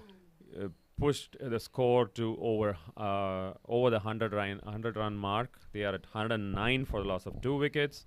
Amazing. Still needing 62 runs in 7.3 overs. Does that mean that everybody gets the 2 points at the end of the day? As long as Matthew Trump and Utkarsh are able to go big from the way they are doing over after over, they should be able to. Their current run rate actually is higher than the required run rate. Marginally higher, 8.7 versus 8.3. Mhm. But they need to play the same way for the next 7 overs without losing a wicket. Mhm. City bowling into the batter. Aryan taking his time, knowing that he's not chasing He's absolutely 25, he's taking just his chasing time. 20, chasing 2. It feels like he's turning it into a net session. So Let me he's- get some batting practice here. Of course, the ring of fielders inside the circle on the offside. Everyone is inside the circle. Think that's What's going to be happening high. there? Oh, he gave it. Again. I felt as though the ball was going down the leg. And the height also could be another factor. Maybe we should see the other angle to know if that was. I think the ball was definitely going down the leg from where Aryan was standing. It looks like he had a leg stem guard. Boy, I've said it a couple times. Umpiring is not an easy job, and it's easy for us to stay here and second guess. But in that context, I think height certainly could be questioned, and even though we're not directly in line with the stumps, and so you're not looking right down the pitch to be able to judge perfectly what line the ball was traveling on. I think you could certainly ask the question as to whether or not it's going down leg stump or going missing leg. So Skywalkers huffing and puffing at this stage with just 2 runs left to finish the game off. Already lost 4 wickets within a span of last 2-3 overs. The new batter in, Pranav Ramji.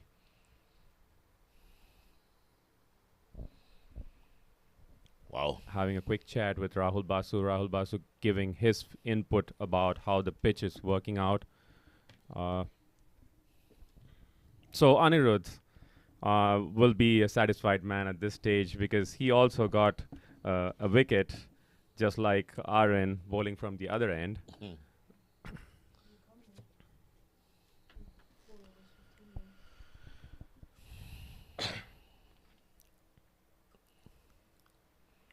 Anirudh 1 for 15 from 3.4.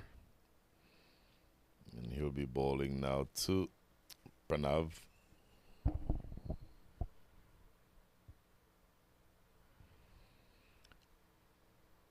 Oh, Pranav Ramji. Ah, interesting. I missed that. I did. Well played, defended in front of the stumps. I'm wondering why all of a sudden there's silence from the side of the room.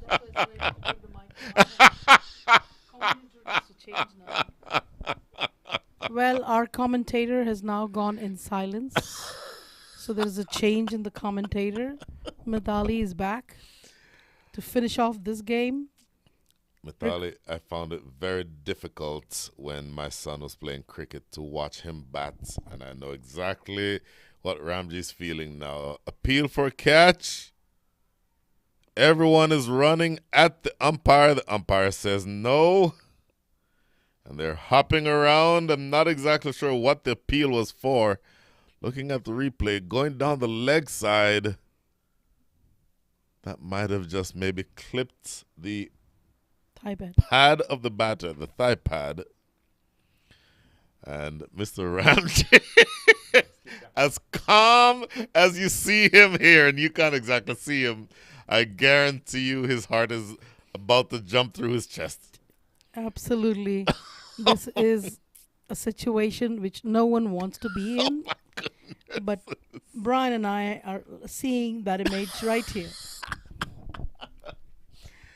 And so, Mithali, both of my sons, well, one son tried cricket for a while, didn't like it, but my second son absolutely loved the sport when he played it. These days he plays soccer or football. It is so much easier to watch your son play football than it is to watch him play cricket. Okay. Because soccer is a game that is, full flowing. Everybody's in contact with every player at any one point in time. In a cricket match, it's a series of one-on-one battles, and you never lose that element. So it is if your son is involved, if your child is involved, it is always your child against somebody else's child. Every single play. And it is so difficult. Even though it's a team sport. The end result is a team sport, but everything in cricket is a battle of individuals. Oh, that Very is well said. so hard to watch. And there Looking you go. to work this away, they'll get finally one. the scores have leveled. Score. And They'll come back let's for the see. second. Yes. So Texas Skywalkers have finally taken the 2 runs. The objectivity has absolutely left the building. And they have their first win in the 2023 Super Turmeric sponsored HYPL season, spring season. at the end of 18.2 overs. Congratulations to Texas Skywalkers and a very good comeback from the challengers indeed. They made the game interesting. They made it interesting, way more interesting than Ramji is comfortable with. I can guarantee you that. Absolutely. I mean, what could have been a 10-wicket victory for Skywalkers turned out to be a huff and puffing contest towards the end, losing 4 wickets, still securing those 6 points, valuable points from the game. Just got them a little up, but still in the negative region in terms of the net run rate. They could have easily made it past the challengers. Challengers, despite the loss, are at 0.10 positive. Texas Skywalkers, negative 0.85. We still have a lot of games to go. Absolutely a lot of games to go, but you always want to get when you're that close to victory and then all of a sudden it seems like you're stuttering and starting and not able to finish. Actually getting over the finish line makes a big difference, and so they will absolutely enjoy the remainder of the evening, I would think. Well, fantastic day's worth of cricket. We'll be doing it 3 more times. Join us tomorrow. Join us next week, Saturday and Sunday. And Mitali, any words? Thank you so much again to HYPL, Brian. Really had a good time talking with y'all and chatting with y'all. It has been a beautiful day out here at Musa and some exciting games. So good luck to all the teams for the matches tomorrow and for the next weekend. Thank you. As far as the other game goes, KD Raiders set a target of 171 for TCC Kings. TCC Kings are still in the race to make it. They need 50 runs of the last 6 overs. With both Matthew Tromp and Utkarsh still there. Matthew Tromp still going at close to 200 strike rate, with unbeaten at 68 for out of 35 deliveries, 7 sixers.